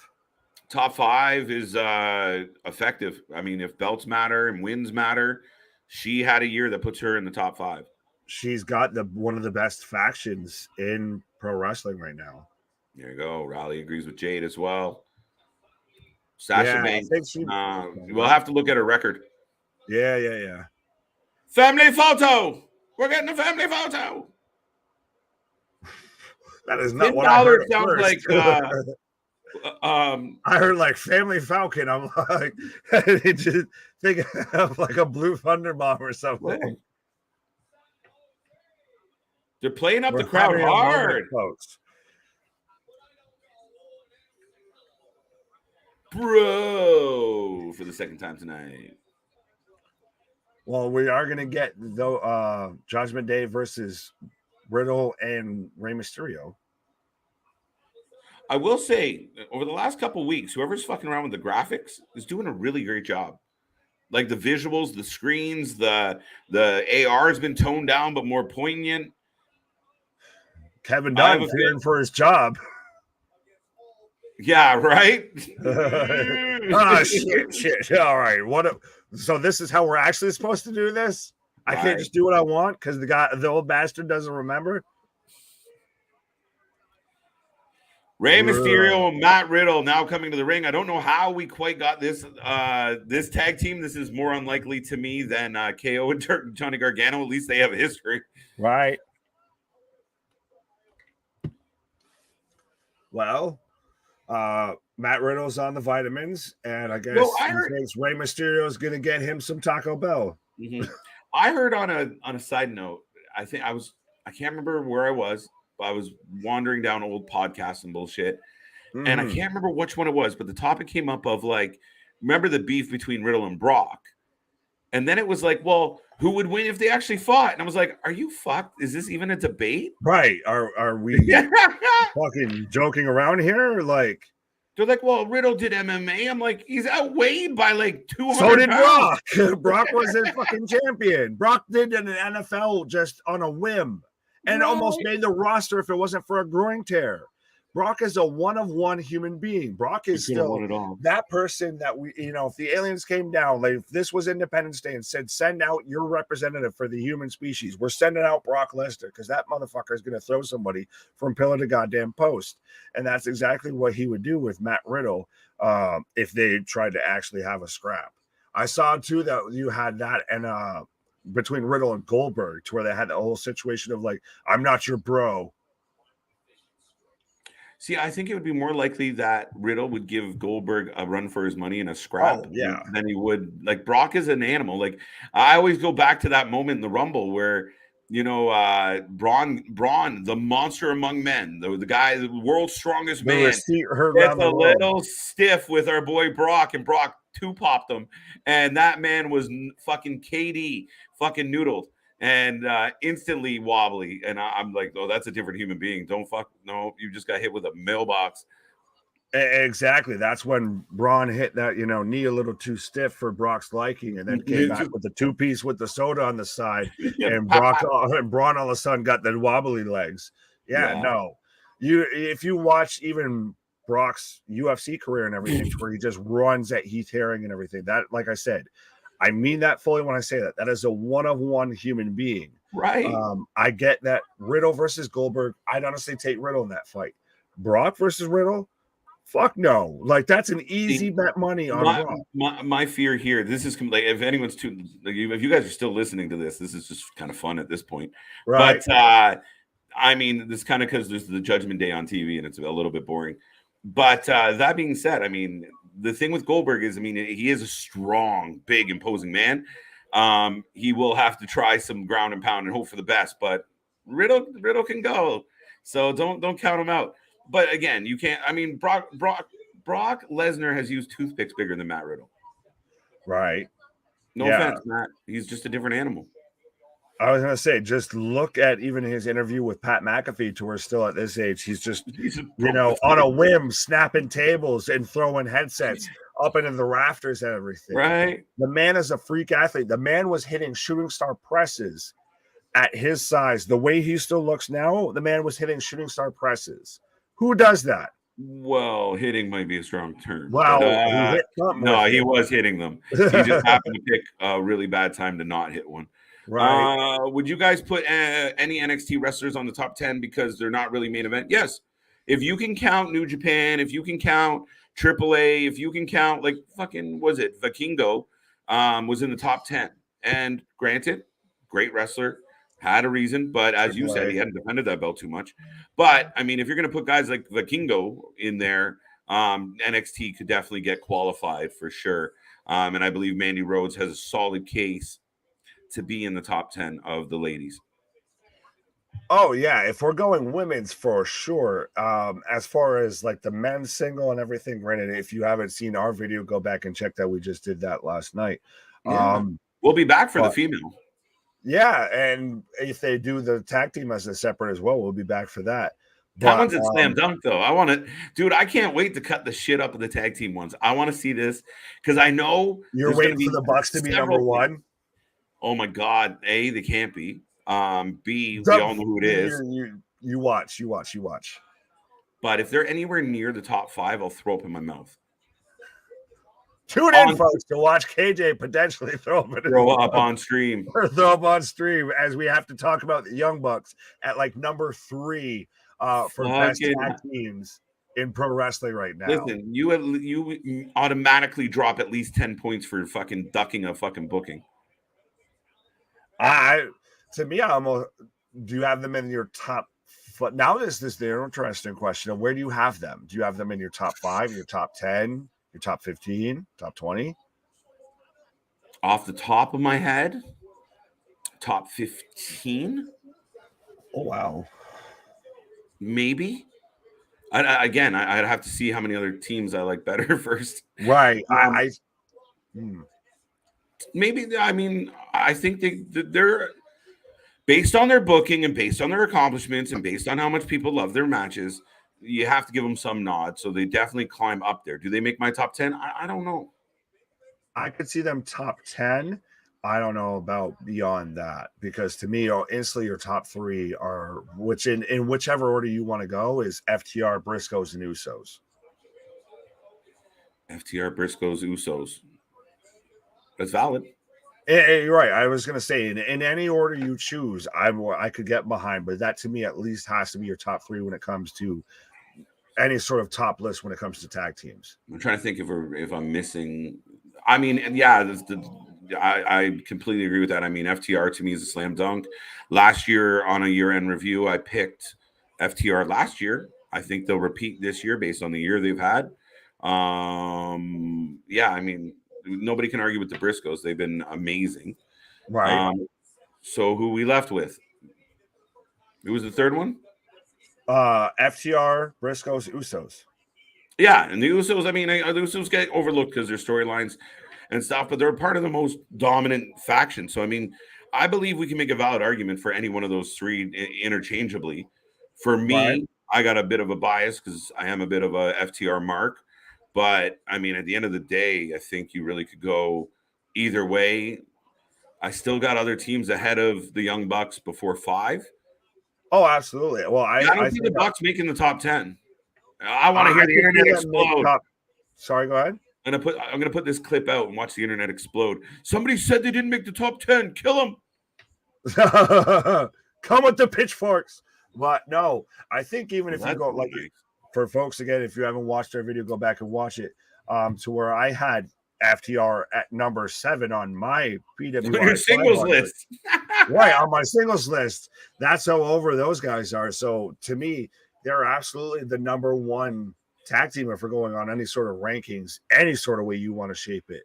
And then that's to me, like I said, of where you 2 and 3 you can interchange between the Briscoes and the Usos. Number 4, I almost feel like I'd have to go Lucha Express. Really? It's them or Swerve and Glory. Like that's the thing, is that's when you can get into kind of everybody bunches up a little bit, because you can get Lucha Express, you can get Swerve and Glory, you could still get the top 10 Profits, you could get the New Day. How do you have Swerve and Glory in the top 10? They've been a team for a minute, and they probably didn't get to be a team until August. That's why I'm more of just trying to think of prevalent top 10 tag teams. Street Profits, yeah, fair enough. Lucha Bros. Oh, that's would probably be the best shout at number 4. Lucha Bros is up there. Number 5, if we're gonna just round out a top. Yeah, apparently we're going all the way. By the way, there is a tag match going on. Yeah, by the way, there is a tag team match going on. It's not super compelling, but it's going on. It's Riddle and Rey Mysterio versus Finn Balor and Damian Priest. So Judgment Day versus, I guess, I don't even try and want to come up with a nickname for Riddle and Mysterio. So let us know who you're taking. An RK Bro would have to be in the top 10, by the way. Just to remind everybody. That's a shout. Number 4, RK Bro. Absolutely. Number 5, Lucha Bros. There you go. Nice top 5. Okay. Nick has rounded it all out. We're good. Right. Yeah. KO and Gargano are buddies. And now we're going to learn more about it. No. You lost me at Bucks. Bucks are a little lower. But, I mean, they did win 2 titles, right? I don't know if it's in the window. Did they win both of their titles within the window? I don't give a shit about their window at this point. I just don't feel like I make my own window. No, the trios was late. Yeah, no, I don't have the Young Bucks in top 10. Sorry, bias maybe, but maybe I'll work it out and they make 8 or 9. Right. What number would you put Braun Breaker top 100 KJ Nick professional wrestlers? He had to be on that list, but I didn't see him. Yeah, now you're gonna make me want to pull that up right now. Right. Braun's for me probably in the so hard because 500 is such a big fucking number. Right. Why isn't it the top 100? Braun Breaker was number 26. 26. I have him a little lower. I was going to say 30 to 40. So not terrible. That's where I see him. Top 30, top 40. Yeah. 26, not bad. I mean, he would, holding titles and such. Again, kind of lacks the big match. By the way, who else has a prediction on this match? Dale's got Judgment Day. I got Judgment Day.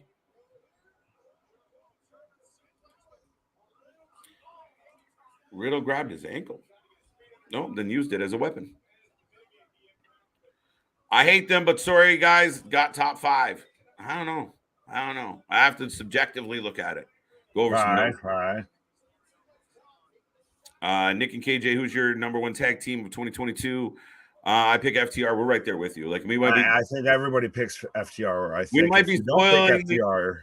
Yeah, we might be spoiling the year-end KJ awards, or the awards. Folks, the Golden KJ. Tune into the Golden KJs. We've still got plenty of the year left. Oh, even Adam Graves right after me. Oh, big bump from Riddle as he takes a choke slam on the apron and rolls out. He's now on the floor next to Finn Balor, and I'm back in a commercial. I've just got a big elbow. Yeah, we got 5. I have Riddle and Mysterio. All right. Anybody? How does anyone out there? I know we got a bunch of fans kicking around. How do you feel about this storyline? Do you care? Have you bought in? Are you excited about it? I think, was it JV who said it's his favorite part of Mondays? Somebody said it, but whoever said it was wrong. It's one of those of it's a day late and a dollar short. It's gone on for far too long. I feel this is about 2-3 months too late. At this point, no one cares about Rey Mysterio and Baby Dom's whole little disagreements. It's we already moved past that.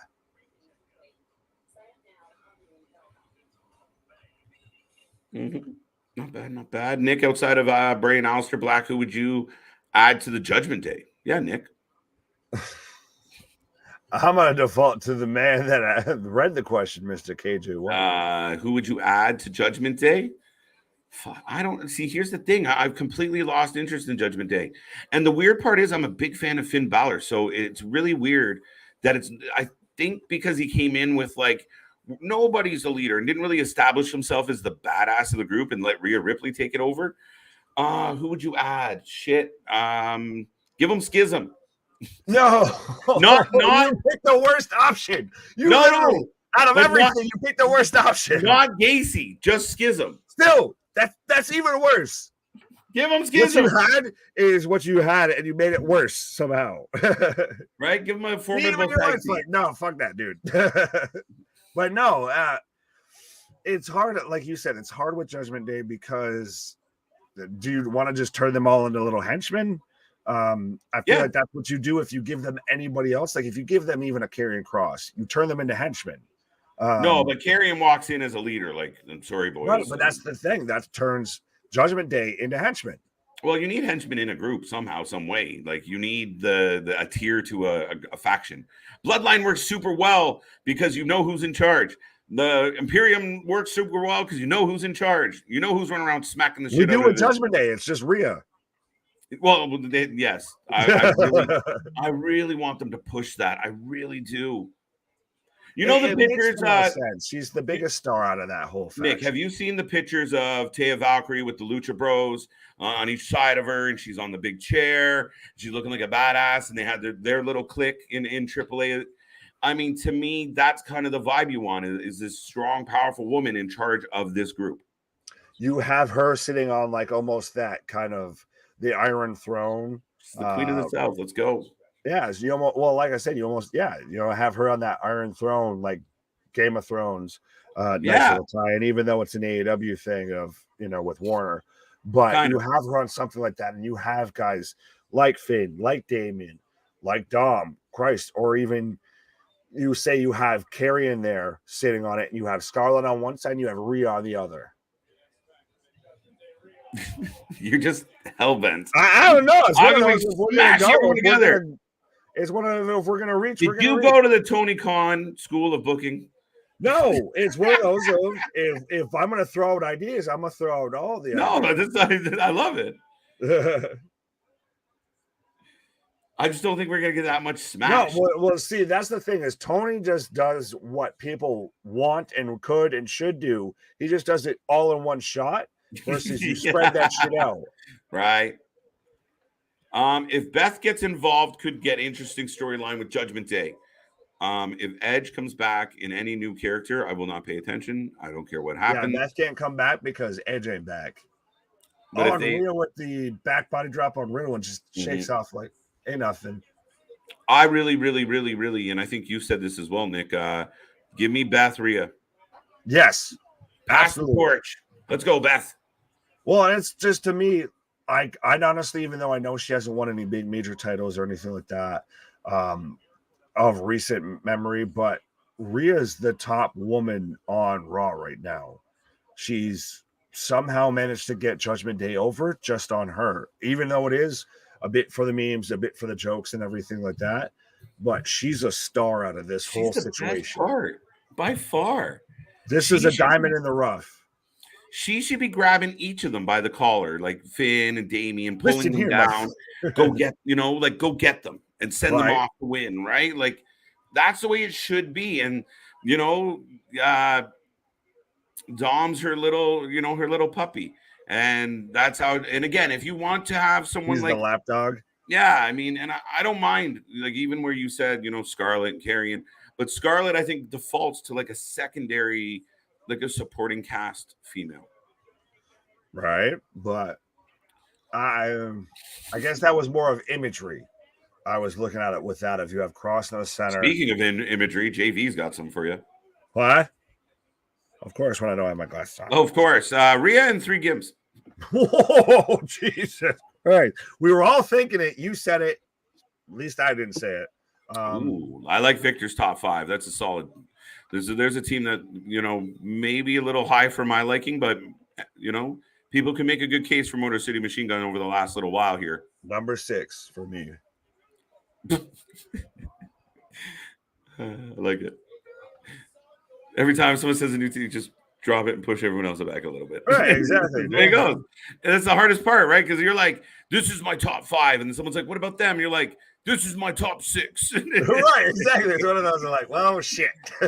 Right. What's up, Ronnie? Good to see you. What's up? Some love. I like it. The Beast is the WoW Women's Champion, and I enjoy the episode Saturday of WoW Women's Wrestling.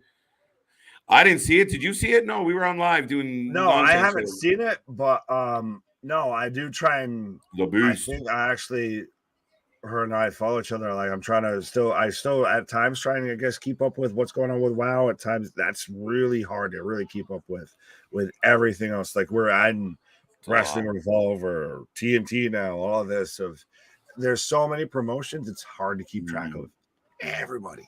Yeah. Beth versus Rhea would be one hell of a match. I completely agree with you, Tel, and I think we've been beating that drum, and then when we got a tease of it, we're like, let's go. Right. 2 big, strong, powerful women. Beth looks like $1 million. Two big, beefy ladies slapping me. That felt awkward as hell to say. There's several jokes in there that none of which I want to say. All right. I just threw all of the fastballs at you. Hey, what's going on? Live on TV. Okay. Yeah, we live, baby. We always do what we do. Damn. Hey, MCMG. Okay, sorry, Young Bucks fell. See? That's what we just talked about. Everybody, it happens. Oh, shit. There's Seth.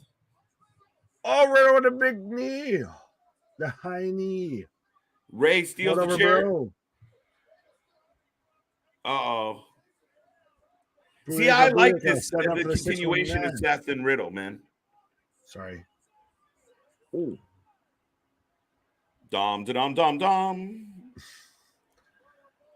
No, that's what he is. Dom's showing a little bit of attitude. Well, it's better than what he's shown before, which is nothing. No, I'm like, well, like this moment right here watching Dom, I'm like, this little motherfucker can't get over with me. Like, he's being real cocky. Seth coming out. Ray chases him up. Oh, sorry. No, you're catching up. Right. There we go. I got it. Elijah, how's it going? What's up? Something going on happened this Friday. A QR code was on the show. It was shown on Raw. Yes, and it might have something to do with his rabbit. 923. Oh, see, yeah, this is very much like his true daddy, Mr. Eddie Guerrero. That's Right? like Dominic Guerrero, even though he does look like a fucking waiter at Red Lobster or something. But thank God you said Red Lobster. Right. Here it comes. Who called Judgment Day with me? Most people. Elijah, welcome to the stream. I will remind everyone out there, if you are new here, the Judgment Day actually picked up a win, but don't forget, like, subscribe, join, share. Let everyone know we are here Wednesday night. We are blowing shit up for this man's birthday. It's a very special occasion. We also have a link below and on our Instagram and on his Instagram where we are raising money for mental health awareness, a topic that's near and dear to both of our hearts. But go read this man's story. It's heart-touching. It's compelling.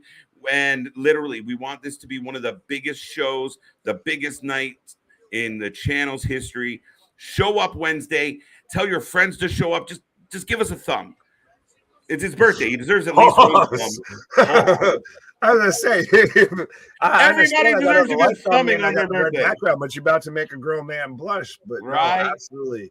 And I think it's a very fitting topic to be talking about right now, especially with people like Malachi Black stepping away potentially because of mental health issues. You have again someone like Jeff Hardy who might be coming back to the ring, who I still honestly think you need to be done, Jeff. But it's you help yourself and you help everybody around you by actually talking about the situation and all of that. Absolutely. So yes, tune in Friday. We will be here live for a triple header on Friday. We have a little bit of Impact. We got a lot of bit of SmackDown, and then we'll have a little taste of Rampage at the end of it all. And we got a lot of bit of teasing for this 923 with the White Rabbit with, feed your head and come with me and all of that down the rabbit hole. Damn, that was that last Beast comment made me wonder how dominant would Brock be if he found women's division. That doesn't even. Oh, that's just mean. I want to see Sasha versus Santamora is one of my dream matches. Damien, you never know. You never know. Right. I think something like that might be a bit. Oh, what do we got here? Oh, we got last Monday of Loomis showing up at the Miz's house. Why is Ciampa still walking around dressed like fucking Logan Paul when Logan Paul's fighting Roman and he's like, Logan Paul doesn't even care that you're mimicking him? Because they don't know what to do with Ciampa anymore. Fucked. They're like, well, shit. Well, Gargano's involved with Theory, so we can't put him with Ciampa yet. So what do we do with Ciampa? Well, just don't hit refresh and he won't go away yet. I don't know what this comment is. Did I read it wrong? Am I high? Hey guys, can you guys give a movie recommendation to watch sometime in the future? Can I give? However you know what I mean, right? Is that what you're gonna have? No. No. Hey guys, can I give you guys a movie? Yeah, you can, but I thought I skipped right over the can I give you. I just went to like asking us for a recommendation. I was about to say go and watch The Room with Tommy Wiseau. Yo, you're giving a recommendation. Go watch the 10 Commandments. Everyone out here needs find Jesus. Go find Jesus. I did KJ, had Judgment Day for the win. I thought you did, Dale. Dale's on another heater, so man, we gotta man. Yeah. I said that out loud. Happy birthday, man. Yes, Elijah, come back Wednesday. Let him know we want a big night for my brother. But yeah, we're looking to blow this up. We're gonna have a lot of fun. Grand Slam has granted us a wonderful card of wrestling to celebrate. I know at first Nick was like, "Oh, on KJ's birthday we did Death Before Dishonor."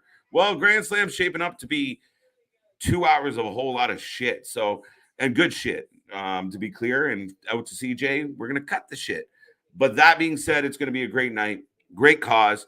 We're gonna run it up all night long and let everybody everybody, guys, do us a solid, do us a favor, and blow this channel up on Wednesday and Tuesday and Thursday and Friday. We're here nonstop. The weekend's going to be a fun one. As I was saying before, there is a triple header on Friday. And yeah, folks, stay tuned, stay dialed in. We got more coming your way, more original content. We're going to cover the PW Insider, PW 500 for PWI 500 for the women, for the tag teams when they do come out. More debating, more live podcasts, more guests, more. You spoiled bastards. We got lots of wrestling. I hope you like and join the family. Like, subscribe, tell everybody you know we're here constantly. I saw bad writing. I say bad writing. If it was me and my son, he'll get tough. I brought you into this world. I'll take you out. Yeah, Victor, I have a feeling that you might. I don't know if Ray is as intimidating of a father figure as one could hope, but yes, this storyline, if it was me and my dad, similar to what you're explaining here, probably would have been pretty quick. I hate you, Dad. Smack, smack, smack, smack. All right, problem solved. Leo Kruger to come back. I mean, he's kind of got his little niche over in MLW and done. I don't know. Could he? JV, that's a tough one. Miz TV with Dexter Loomis next. Yeah, let's figure this out. And please take the fake Logan Paul gimmick off Ciampa. Ciampa used to be somebody. Ciampa has a beard stick with Brawny, the Strowman, and the Wyatts. Oh, because he has a beard. Oh, Riddle and Seth fighting again. We're back to the action, folks.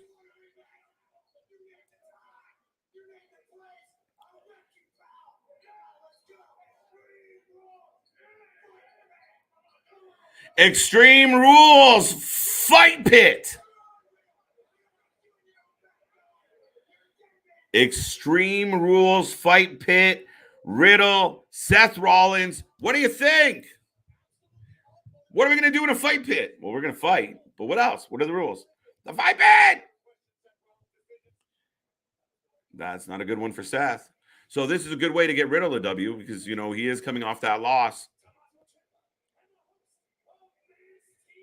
Tommaso Ciampa, man, and the host of Miz TV. Thanks, guys. Just diminishing Ciampa by the minute. Put Ciampa versus Ricochet. I'm in. I'd like to see Ciampa versus Seth. Just me. I'd like to see Ciampa against Johnny again. I'd like to see Ciampa with. I think Ciampa can go with just about anybody. I really don't like what Ciampa's doing right now at all. Yo, Hagen, what's up? What's going on? How you doing? I hope you're doing well. The Fight Pit. The Fight Pit is back, folks. And if you're just tuning in, Seth Rollins has accepted the challenge from Matt Riddle at Extreme Rules. We're going to be in a fight pit. And the good news is there's going to be at least some stipulations on Extreme Rules this year. I want to see Ciampa versus Johnny Gargano again on the main roster. That match would be a classic. I feel you. Damian. If you build it right, if you do it right, it will be compelling, and they will deliver in the ring. We already know they're going to deliver in the ring. It's just how do we get there?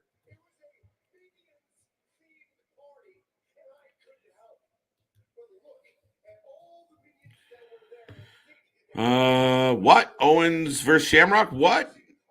Lion's Den? What? Riddle by Kimura? What? There you go.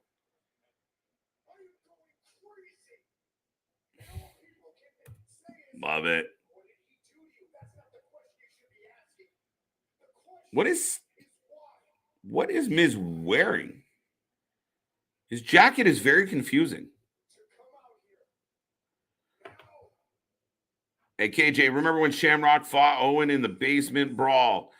As my buddy pointed out, it was the Lions Den match. And yes, I do.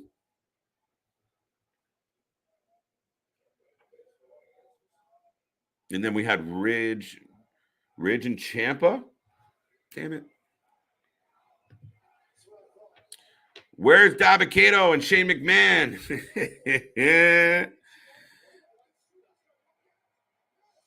Yo. Yo. Yo. There's a knife coming out of the ring.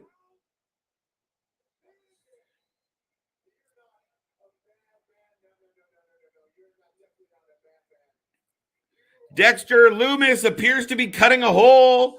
He's under the ring, guys. If I didn't paint the picture vivid enough, Dexter Loomis is under the ring, and it looks like he is. Well, it's not look like there's a knife, like Jaws.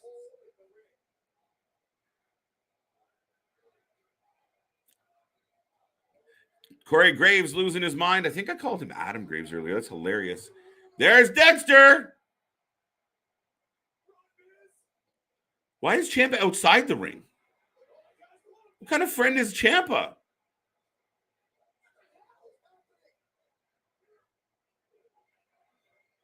All right. Miz gets away. Oh, Dexter. Listen, Shaw versus Ciampa is going to be a hell of a match. If that's where we're going first.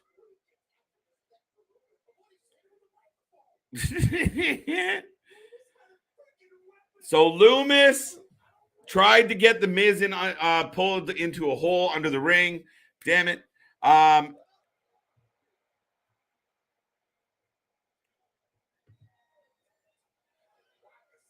What?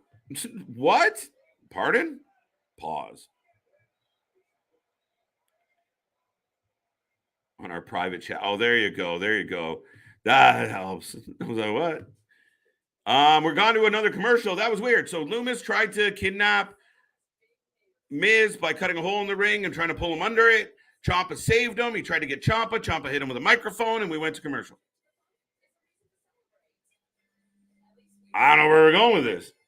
But I'm telling you right now, Shaw, Dexter Loomis, it will be a great match with Ciampa. If we got to get to, I don't like the whole Miz thing. I don't like Ciampa coming out as a knockoff Logan Paul. I don't like him being a lackey. Like, why was he outside the ring during that segment? But we'll figure it out. There you go. Hola, Charisse. I want to see Dexter Loomis versus The Miz at Extreme Rules, or Ciampa versus Dexter Loomis. I think we're going to get Dexter Loomis versus Ciampa. I'd rather get Dexter Loomis versus Ciampa. Maybe a little bit. It seems to be a better idea. My homie looks like Bugs Bunny, right? Everyone else saw the knife, right? It was like Jaws. Looking like, but that's funny, JV. Veil WWE. All right. Yes. All right. Hola. All right. I'm out. Maybe the Miz is I understand this. Maybe the Miz versus Dexter at Extreme Rules. Yes. Miz though. Will he fight Ciampa like next week kind of thing? Maybe. But then that sucks because then Dexter will go over Ciampa. I feel bad for Ciampa, but I mean, he'll be all right. And then I don't care for Ciampa. I don't really care for Dexter versus The Miz. Am I wrong? Anyone else excited about this match? I don't know. Have a feeling might be a handicap match against Dexter at Extreme Rules. I don't like it. Just give me a straight up match. I mean, maybe Dexter and Miz give us a really good match. I don't know. which means he'll have to take on Ciampa on the way. That's the only way it makes sense. Victor. Bills 41, Titans 7. Did you watch? You should have been here on this stream the minute that got past the 20-point deficit. Just saying, my friend. Where are we going with this, Anthony? Oh, Nick, just in case I'm not here on the stream Tuesday or Wednesday, I'll bring that back up when my buddy shows up, but I'm sure he's in the chat. I enjoy AEW Grand Slam, guys. Oh, of course we will. That's right, folks. I will take a minute to remind everyone we are heading down. Final 30 minutes of the show. I don't know what's left. We're 3 hours. Again, a decent show. A lot of Monday nights of the past, we were struggling. It was a battle. It was a grind. The shows are better paced. But that being said, as we head into this final little half an hour, I will remind everybody, we got T-shirts. That's right. We got T-shirts. Go to Alt Wrestling Tees on Instagram. You can also reach out to altwrestlingtees@gmail.com. And there is a link down below for Redbubble. Click on that. Go and check out all their catalog, but go also to the Wrestling for Life Network section. You'll see these shirts. You'll also see these shirts. Get yours today. You get the What T-shirt in honor of my man Nick, who at this point has lost his mind when it comes to the Whats. Mr. Every Night KJ White brings you the Mr. Every Night shirt. That's the shirt you buy and take to the bar, and you make it happen. And then, of course, when you are tired of everyone's nonsense or tired of hearing the what chant, you ask people to cut that shit in honor of our boy CJ. Also, remember, if you go to SeatGeek.com, pick an event, use the code Wrasslin, like in the title of our beautiful channel, you can save $20 on your first purchase at SeatGeek. Pick anything you want to go to. Do it now. Do it today. And for all of that, folks, keep coming back here for more. Keep being a part of the shows. Tell everybody you know we do this like nobody else, 7 days a week, most weeks, and we're not stopping anytime soon. Yeah, if there's anything going on in the pro wrestling world, we're either here covering it or for sure we'll be here talking about it. Absolutely. What was the comment you were going to pull up? Alexander, thank you. Even though I know you and I have been back and forth at times, but thank you very much, sir. Any other matches announced for Extreme Rules beside Riddle versus Seth? I don't think Roman will be there. Roman will not be there.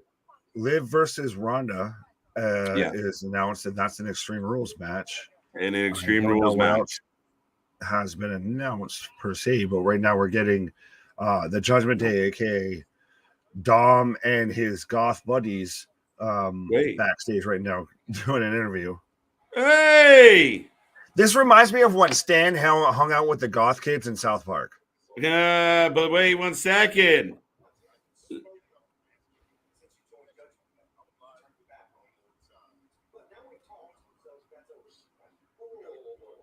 Nice. This is good. This is solid, people. Give me a thumbs up for this. Oh, I just got there.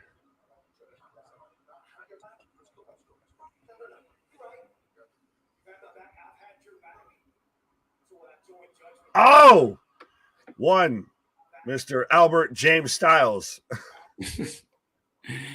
AJ is back in the building. We haven't seen him in a few weeks. And of course, they had issues before. And now these two are exchanging words. I want them under a Papa Paul regime. Let them go. Oh, Finn, AJ, go. Right. Just do.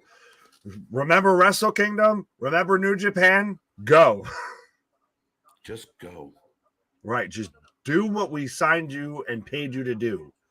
Obviously, it's not going to be, AJ's a bit older. And it's interesting, too. We're going to get AJ versus Roman coming up, too.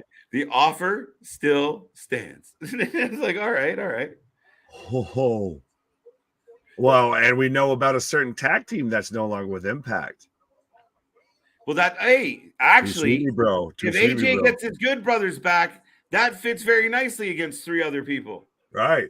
Too sweet me, bro. Too sweet me. You know what's fun to do on Monday Night Raw? Beat up John Cena. Beat up John Cena.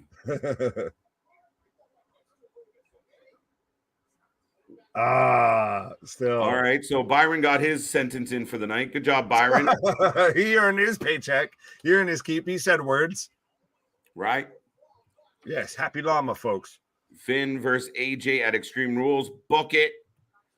War Games. I don't think they should put out a press release. I think Triple H should have walked out on the stage mid-Raw and said, fuck it, we're doing it. War Games.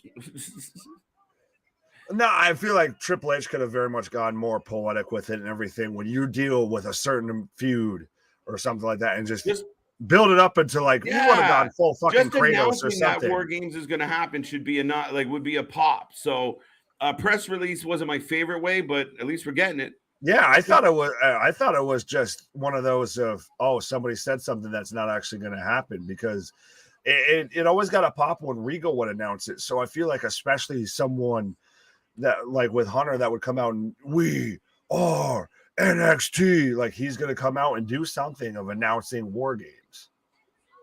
I don't even know if Loomis has a song because they never play it. I'm sure it's somewhat creepy from my memory. This previous one was creepy. You just imagine him having a creepy song. He doesn't actually ever have a theme song. You can't give him a theme. He keeps popping up everywhere. You don't know when he's fucking coming. Right. Scissor me, daddy. Instead of Brian, instead of the whole Brian situation is, Dexter's got a doodle. Like when he showed up and he's just holding up the picture. Right. So we're getting Alexa Bliss right now. So we're getting the Alexa Bliss versus Bayley's the main event. Interesting. CJ, how you doing? The man, the myth, the legend, CJ Brand, one of the members of the family here. And he broke out the sword. Right, he went the Drew McIntyre versus What shit are you cutting that you need? You need Excalibur, and not the shitty announcer, the sword. Right.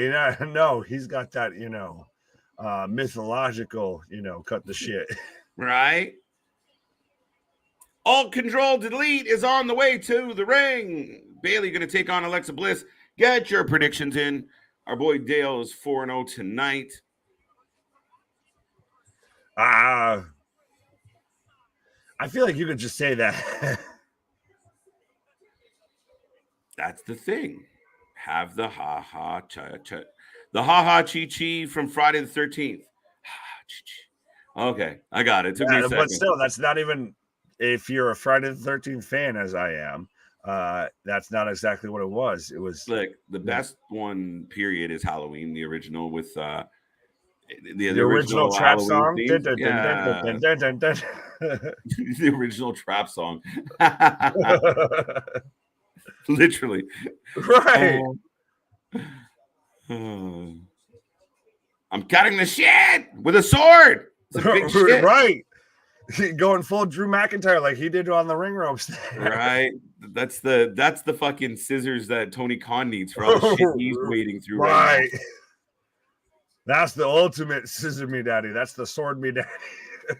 Sword me dad. Now we gotta stop. Fucking boss. Yeah, like we're getting too deep into this. Time out with that that's not even helping. Let's just move on. Right, moving on. Bayley for the win. Gonna be one hell of a match. Who do you got? Oh, Bayley. I feel like she has to. Yeah, I'm interested, like what you said, of even where Bayley kind of really cut into Alexa with that whole promo of who are you and all of that. Yeah, it's time. We don't know what's really going on with Alexa. She's still halfway involved with Lily. She's still kind of that, Sister Abigail type character or whatever. So I think Bayley has to have this win, and then just we finally get whatever Alexa's supposed to be. Yeah, fair enough. Alexa needs something, and I think poking it out of him and poking it out of fucking, you got me caught on this whole fucking train we've been stuck on for about 5 minutes now. But yeah, poking and prodding her to get some type of reaction. Fuck you, Nick. Trying to get her to react, trying to get her to be something, to try and get her to move the needle in some direction. We need more from Alexa. Alexa's talented. Alexa's been at the top, and Alexa's been fluttering for way too long. She needs her braid back. Oh yeah, she needs something. And now, if we're gonna do this whole, because I know you've been kind of halfway stuck on this whole Wyatt 6 thing and everything. Depending on how we want to go with this White Rabbit, is Alexa involved? Do we go back into the spoopy Alexa? I don't know. Well, I think that's the best thing about You all could this make is her we like really don't know what's going to happen. if you could make her less like this with Lily and more like the creepy swamp girl who's like twisted that, like going literally, thank you, Bliss. But more of that like grimy, gritty, not as dolled up. She's Alice Tar. in Wonderland. Alexa If in she Wonderland. wants to be the Alice chasing the rabbit, there you go. I mean, it might be a little bit of a reach, but I mean, it's she's not got any sort of solid character or anything like that. She's just very much floating around throughout the whole roster. So it's even like this whole her and Alexa even pair, or her and Asuka paired together, is interesting on its own. And then them paired with Bianca is very much just one of those of like, well, you guys are all baby faces, so go do baby face things. I think that's where when we get to potentially a War Games match at Survivor Series, which we do have still a little bit of time to, I feel like you've got to solidify any sort of bonds that may be with, the babyface team that Control is facing. Because I very much feel like Control has to be involved in one of those matches at Survivor Series because they're already a naturally built trio, women's tag champs. I don't think them versus Toxic Attraction is a bad shout, but I feel like it's heel versus heel a little bit. It's now we've got the depth now at the men's main roster. Now we just need it at the women's main roster. And I'm getting an ad right now for NXT, which, folks, we will be here live tomorrow night covering NXT as it's making its transition to the white and gold, not the black and gold, the white and gold, which I still kind of joke reminds me a little bit of that, viral dress of, is it really white and gold or is it, black and blue? But we're back to action. Roman Reigns, consider this a declaration of war on the bloodline on the 26th of November, 2022. A state of war exists between us, and there is only one place said war can be fought, the battlefield. What? You're channeling your inner Hunter there with, I feel like, something like that. Wow, is Survivor Series all the way in November? Because then still NXT might be able to do something. I thought that Survivor Series was in October this year and Crown Jewel was in November. I might be wrong, but no, that's not a bad show, JV. I mean, that'd be interesting. It's going to be interesting to see what type of teams that they have, whether they do it 3-man teams and say that's just what they run with. They do 3-man teams, whether they do 2 5-man teams, and we get a little bit of like, Hulk Hogan, Macho, Sting, and Luger versus the Legion of Doom or the Dungeon of Doom.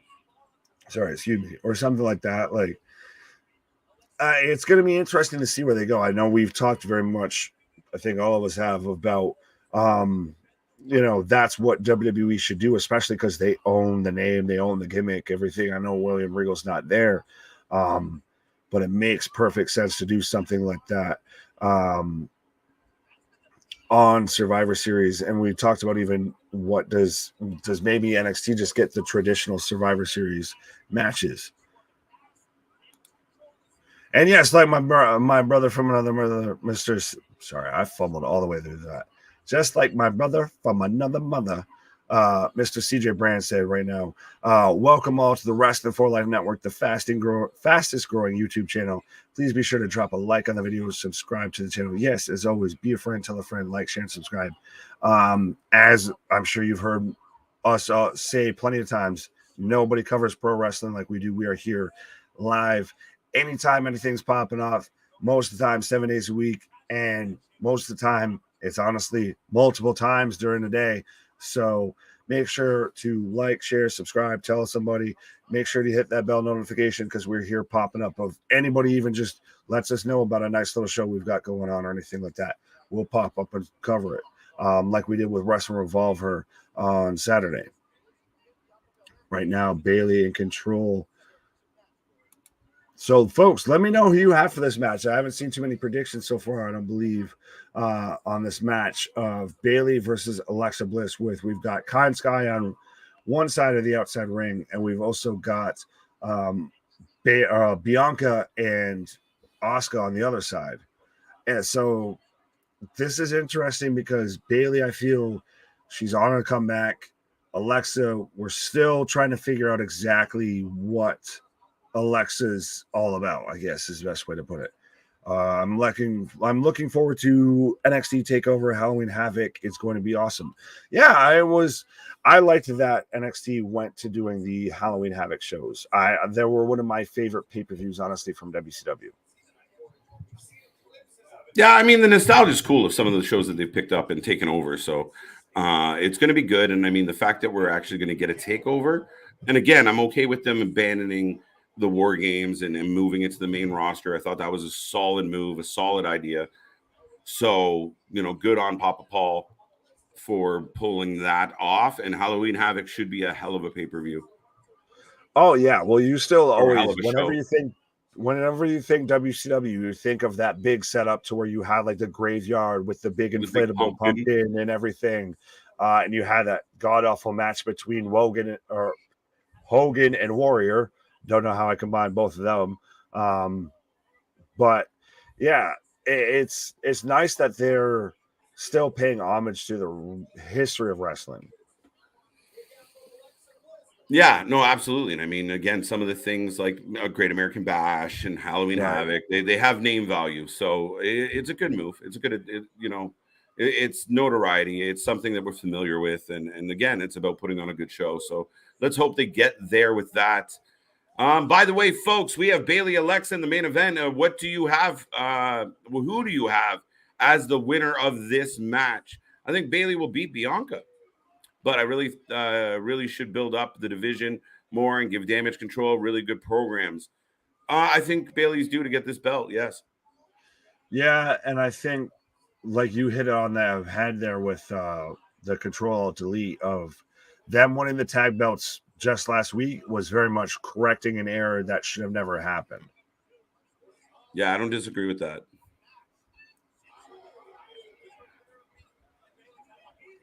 Oh, Bayley smashing Alexa onto the announce table. Yeah, I'm going back into a commercial. Should be the last commercial break of the night. So you're slightly behind me.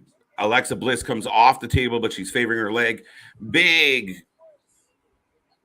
pop as she takes out Bayley, and we head into another break. So, folks, now's your chance. Who do you got? Who you voting for? Bayley, Alexa, who's taking this? Of course, Bayley's got her team beside her, ready to go. Sky and Kai going to be there, going to be a factor. We'll see if this turns into something. The other two women, the baby faces, are in the wings. We'll see how this all plays out. But what is your prediction here tonight? To finish the promo, a state of war exists between us, and there is only one place said war game can be fought in, the battlefield known as War Games. Who's going to cut that promo on Roman? I don't think you're not going to have Ludwig do that. You're not going to have Pete Dunne do that. So I think Hunter should have just done an announcement that we're going to do War Games at Survivor Series, of announcing that War Games is back and it's on the main roster versus it coming through, like you said, like a press release. Yeah, I didn't like the press release move, but I mean, we may still get that moment, but we already know now the moment's coming. So we'll see how we get there. I don't think they're going to talk about it till in and around, the week after Extreme Rules, because right now we're trying to build that card. So we'll see how they do it. But yeah, they could have held that, but I think they want to build buzz and they want to build. I mean, that's got to spike ticket sales. It has to. Oh, absolutely. Trust me. Tickets were already hard enough to get because it's a little bit close to me with it being in Boston. And so now you add War Games on top of it, and it's like, why even bother? Oops. Right. Saturday at the house show, the lights changed from red to purple while playing White Rabbit. Yes, they did. They also did it on Friday in a commercial. Now we got a QR code with more rabbits and a hangman and questions and 923 and Right. who destroyed the world and all that fun stuff. Yes, Victor, they're playing with our emotions. I don't know what You're I mean. playing with my emotions, Smokey, and I don't like it. He still has time to announce it. Well, he already announced it. That's the problem. Right, it's already out. Yeah, Cat's already out of the bag. You can't put it I back in the understand why bag he and did then it. let it out again. Right, remember, Survivor Series 2021, there was no build up to it. All they talked about last year for the build up for Survivor Series was Crown Jewel, and that was it. Like the Survivor Series was an afterthought, and it didn't go well. It wasn't booked well. It wasn't a great pay-per-view. Wasn't a great build up to the pay-per-view. So this is a chance for them to get out in front of it and really, really announce 2 War Game matches. That's going to spike your ticket sales for sure. Oh, absolutely. Your pay-per-view buys, your network Yes. subscribers, everything. Yeah, I see what you're saying, CJ. So we in that moment we'll probably have a big fight, and he'll come out and then do the big old announcement. Yes, he'll do the William Regal of this needs to be settled in War Games. I think they should go through the archive and use like a video of William. They just dub his voice over everything. Dub it in. It's just not. It's not the same. Yeah, a little bit. You're not wrong with that, to be honest. But how strict is Mr. Regal's contract in AEW? Maybe Papa Paul comes a knocking. Yeah, I don't know. I mean, it feels like he probably signed a couple years. I imagine. We'll see. I really liked Roman Mike work during the Logan Paul press conference. He's at the point now where he doesn't need Heyman. No, he's solid. He's dialed right in. He's kind of been there for a minute. I don't know how you feel, but I feel like he's kind of. It's been a while. Heyman's just, the sprinkles on top at this point. Yeah, I think he's done a good job in the absence of Heyman multiple times now. He's fine. Everything from his facials to his attitude to his demeanor to his mannerisms to his body language, everything says the same thing. I'm the best at this. I'm the best doing it. I'm the top dog. I am the number one in the world, and acknowledge me. And that's what he's doing with or without Paul Heyman. Calling Heyman the sprinkles on is a pretty good way to put it.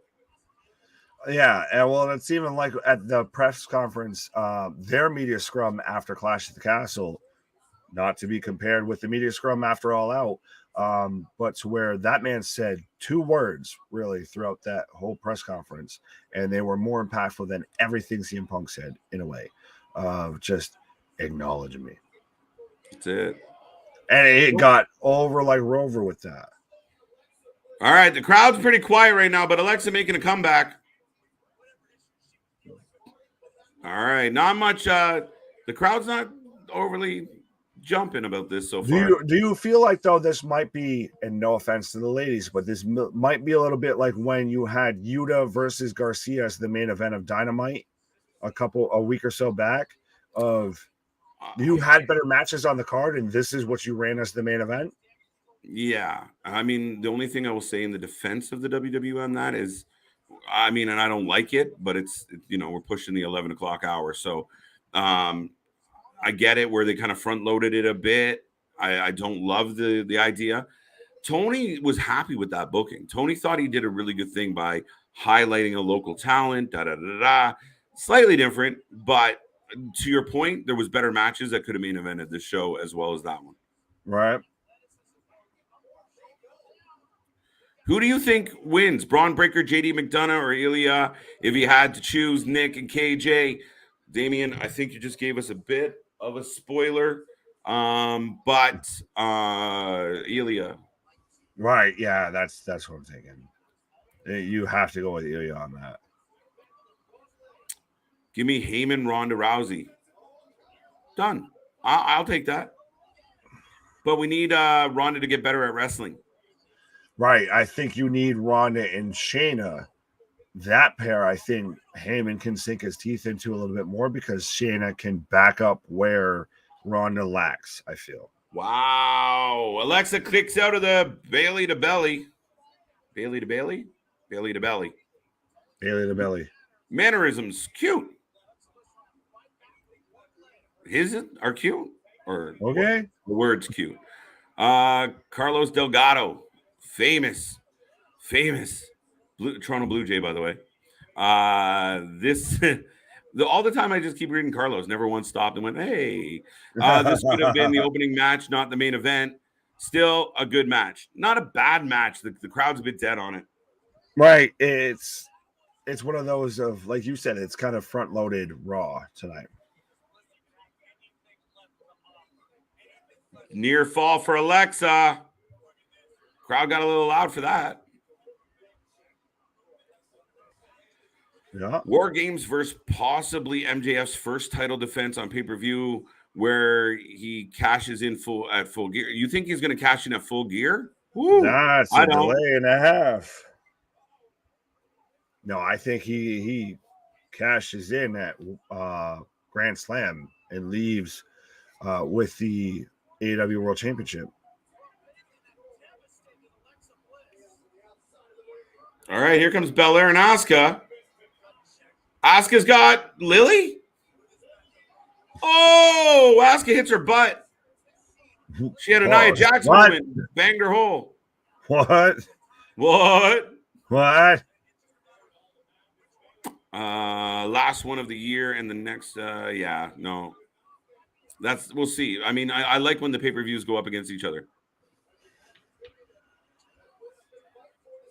Kevin says Bobby Lashley versus Seth Rollins should be the main event of Raw.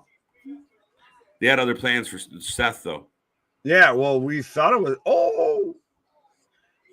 Asuka with, I guess, the booty slam into the stairs. But yeah, no, I thought at least that was going to be the main event, and it ended up being the opening match. We have a winner. What? We have a winner, as expected. Oh, well, that's with the DDT. I feel like Dale went 5-0 tonight. I feel like Dale just says he goes 5-0 every night. All right, we're getting a beat down. We get so many comments, we don't fact check it. Oh, EO knocking Alexa down. Whoa. Bayley. I wanna know. Assisted moonsault. Here comes Belair. What does this mean? So, well, I'll let people know. So Bayley picked up the 1, 2, 3 with a little bit of help from Io Sky, Io Shirai, call her what you will.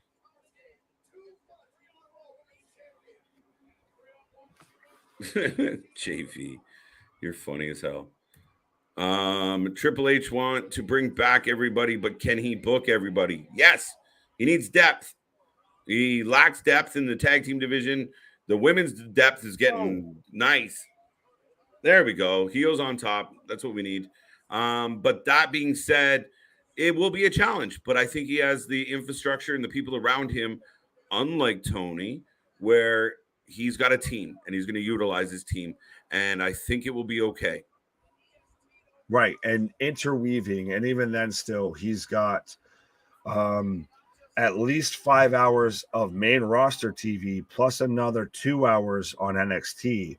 And that's not including main event or level up or any sort of web. Like, the man's got a big enough platform that he can, put anybody out there that he needs to. But he's going to do enough intertwining of storylines to where everybody's going to get a little bit of a shine, I feel. Yeah. But Nick, if he does that, then you have a giant gap till Full Gear November 19th and no other show until, but I mean, you can build. I mean, November 19th is a good run. So if he wins it now, you get him as champ for a month and a half to kind of build up, and you'll put a match in there somewhere. Oh, exactly. And that's one of those of right now, Tony Khan needs to start fresh. He needs to hit the reset button and actually do not just what he thinks is the good decision, what is the good decision. Right. Now, ladies and gentlemen, the show has come to an end. If you haven't been here before, at the end of every show, we take your ratings out of 10. What do you got? What do you have? What do you need? Let us know how you feel about this show. Where would you rank it out of 10? We already got an 8 dropping in the box by Damien. Excellent. And then somebody needs to call Roman Reigns to show up on Raw 2 months without no Raw champion. Well, that's why they're pushing the U.S. title, and they've got a little bit of a pickle there. But Right. he doesn't work that much. It's not like he's on SmackDown every week. Right. I wish I had the work schedule of Roman Reigns of just I don't work Mondays.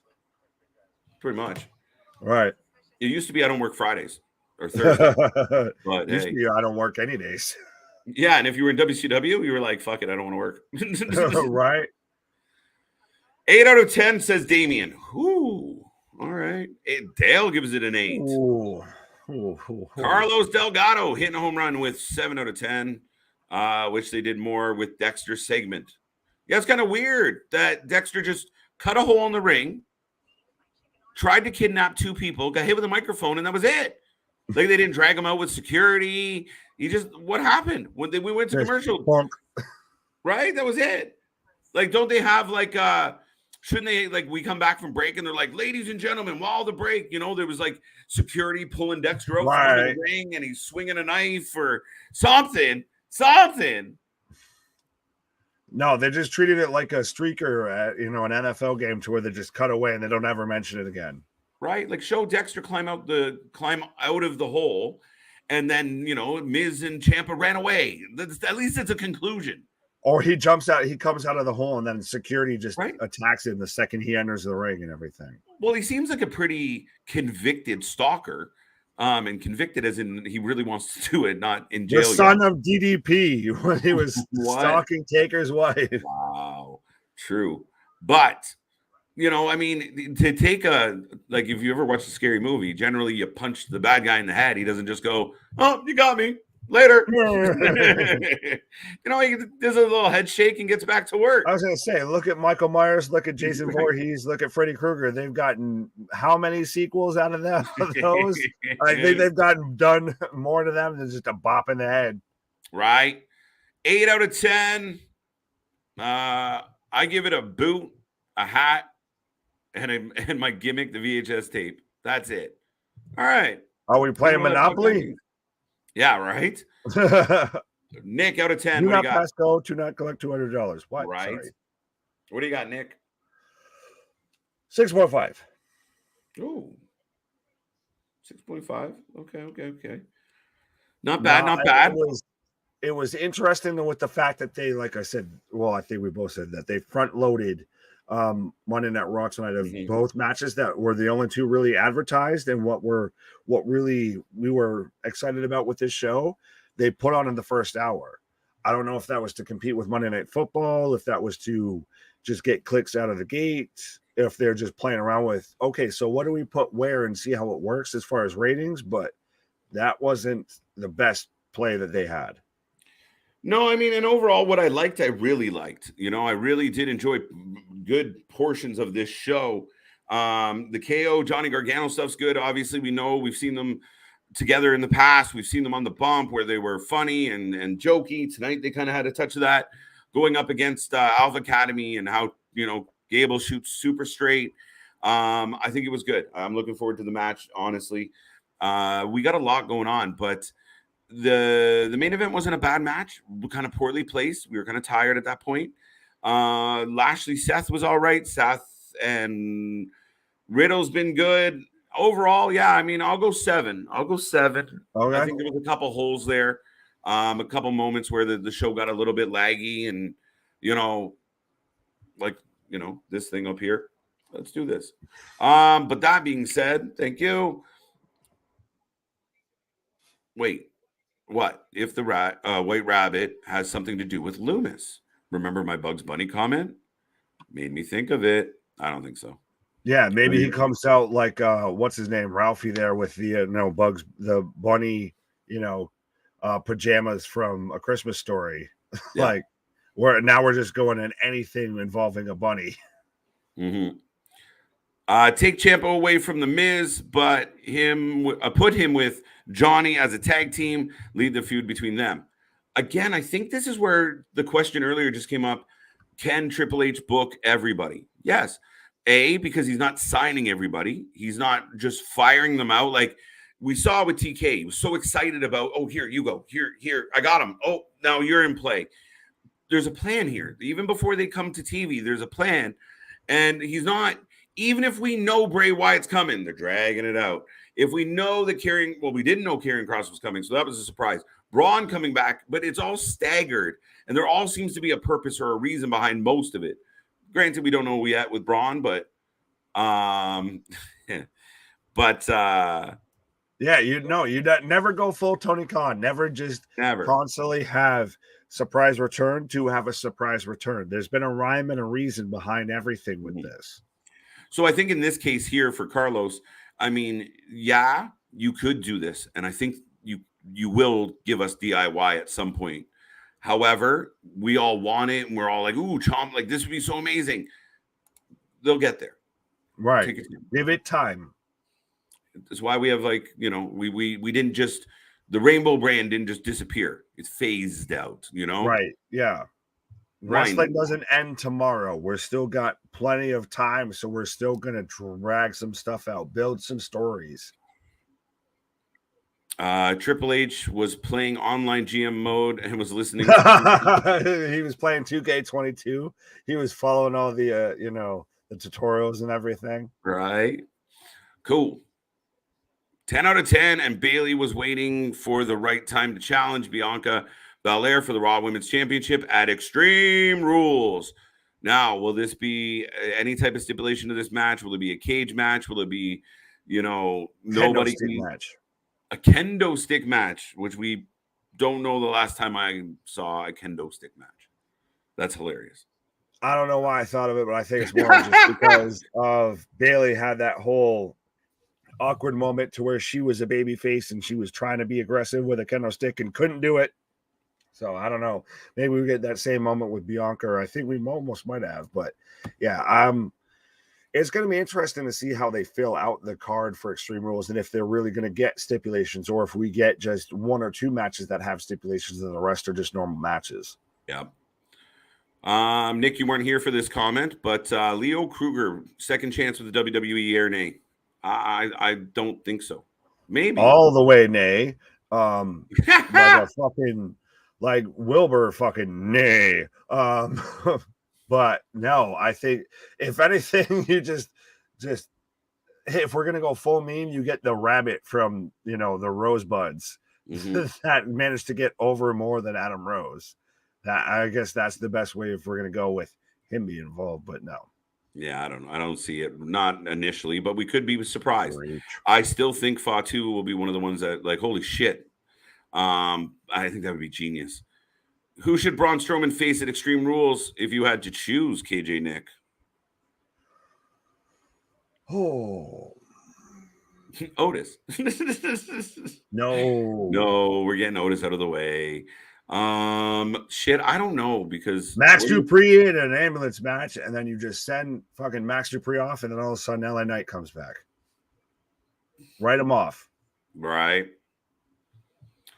Bayley versus Alexa Bliss at Extreme Rules 2017. Okay. And we got that as the main event of Raw in 2022. There you go. 5 years later, ladies are still going. There you go. Full circle. It's a circle. And that's the thing. Alexa was on top at one point, and Alexa's been a champ, and Alexa's held the gold, and Alexa's been compelling, and Alexa's been great, and then she wasn't. And we've lost her, and I'm hoping under the guidance of Papa Paul, we'll find her again. The only nerve Gunther versus Braun. Ooh, I don't know. Last year we've been there. It's hard what to do with Brawny the Strowman because I feel like we've still got Gunther versus Sheamus still bubbling. We've got potentially, the bloodline being involved. All of that. It's where do you go with Braun I think he might just kind of beat up jobbers and just kind of squash maximum male models and all of that for a good bit before he really gets involved in anything that he can sink his teeth into. I think he's going to need a minute, but I mean, again, it's hard. This is the tricky part when you sign a giant, or when you sign a monster, you have to find a place to put him. And you got to make it compelling. You got to keep us interested that he just doesn't dominate everybody. He kind of has to fight the best of the best and be very compelling and only beat by somebody that's really earned the W. Yeah, the man of 5 moves of doom. Just run, smash, power slam and all of that. But right. Yeah, it's once he gets into a match like that with Gunther or whatever, that's going to be a hell of a match just to see him taking the chops and all of that. But I don't think we're there yet. Right. Last one of the night, folks. Why is Riddle suddenly feuding with I don't believe he is. I think it was just an excuse to get him in the ring so that he could keep fighting with Seth. That's all it was. He's a baby face. He helped out a baby face, and then it was an angle where it allowed, Judgment Day to beat the shit out of Ray again, and allowed Riddle to, challenge Seth to. You weren't here for it. We're going to a fight pit. No, I was commenting on it and everything. It reminds me of, the Lions Den match and everything like that. Of, I'm here for it. I think that's where Riddle gets a win back, obviously, and maybe that's the end of this feud. But we did have that kind of crossover, that cross storyline, situation last week to where you had Finn calling out Riddle and almost halfway, I guess, trying to get him to join Judgment Day. Yeah, that's true. So there is a little bit of that, like we talked about earlier. There's this storyline crossover of everything kind of blends together, everything bleeds, everybody's got a storyline going. Yeah, and like Finn and Judgment Day are already kind of tied up in some stuff, and then out of nowhere, it's like, hey, 1 second, there's AJ. Let me go talk to him. Now there's now we got intrigue, and again, I think when Triple H says there's people coming that you wouldn't expect, you potentially have people like, the Good Brothers, Jacob Fatu. Some AEW people that we might not be thinking about. It'll be interesting. Right. It's not just names. Absolutely. Jonah's another one I think will be making his way to the WWE as a heel. Yeah, well, it's interesting to see now how everything's going to shift now that Hunter's in charge versus Vince. All of those people that wouldn't go because Vince was there now might go back because Hunter's there. Good night, Carlos. Damien, we'll get into this maybe tomorrow, but right now, Bobby doesn't have a good setup right now. Everyone else is busy. It would have to be kind of out of left field right now. We got to find somebody for him. Maybe it is Braun. Maybe. I don't know. There's nothing really on the plate for him to eat off of right now. So we'll see. Maybe he puts out an open challenge. Somebody comes out, and then it leads to it. I imagine the title is going to be defended at Extreme Rules, but maybe it's not. Maybe it's defended in some sort of like 5-way or something like that. We'll see. Bobby's had some bad luck with multi-man matches. So with that being said, folks, we are the Wrasslin for Life Network. We do this shit all the time, and we do it better, faster, and more exciting than everybody else. So tune in, like, subscribe, share. We are the fastest growing channel out there. We do not stop. I know I made him pop, but we will be back for NXT 2.0 as we head towards NXT without the 2.0, the white and gold, the white, black, and gold. I don't know what you want to fucking call it at this point. The blue and black, the dress of, professional wrestling. Right. When you come back tomorrow, the channel will already look like it's going to look in the future. So tune in, like, subscribe, hit the little bell. You don't know when we're going to pop up. Breaking news, original content, a live podcast, and live streams for all your shows, all the companies, all the brands. We do not stop, folks. Mr. Big Nick, Monday in the books. Absolutely. And a hell of a way to start off the week, to be honest. Not bad. Pretty good show. I know you were a little bit less lovey than I was, but 6.5, 7, close. 7.5. Yeah, we're about there. Not a bad show. Great Monday. We'll see everybody on the flip side, which will be tomorrow. Bye-bye.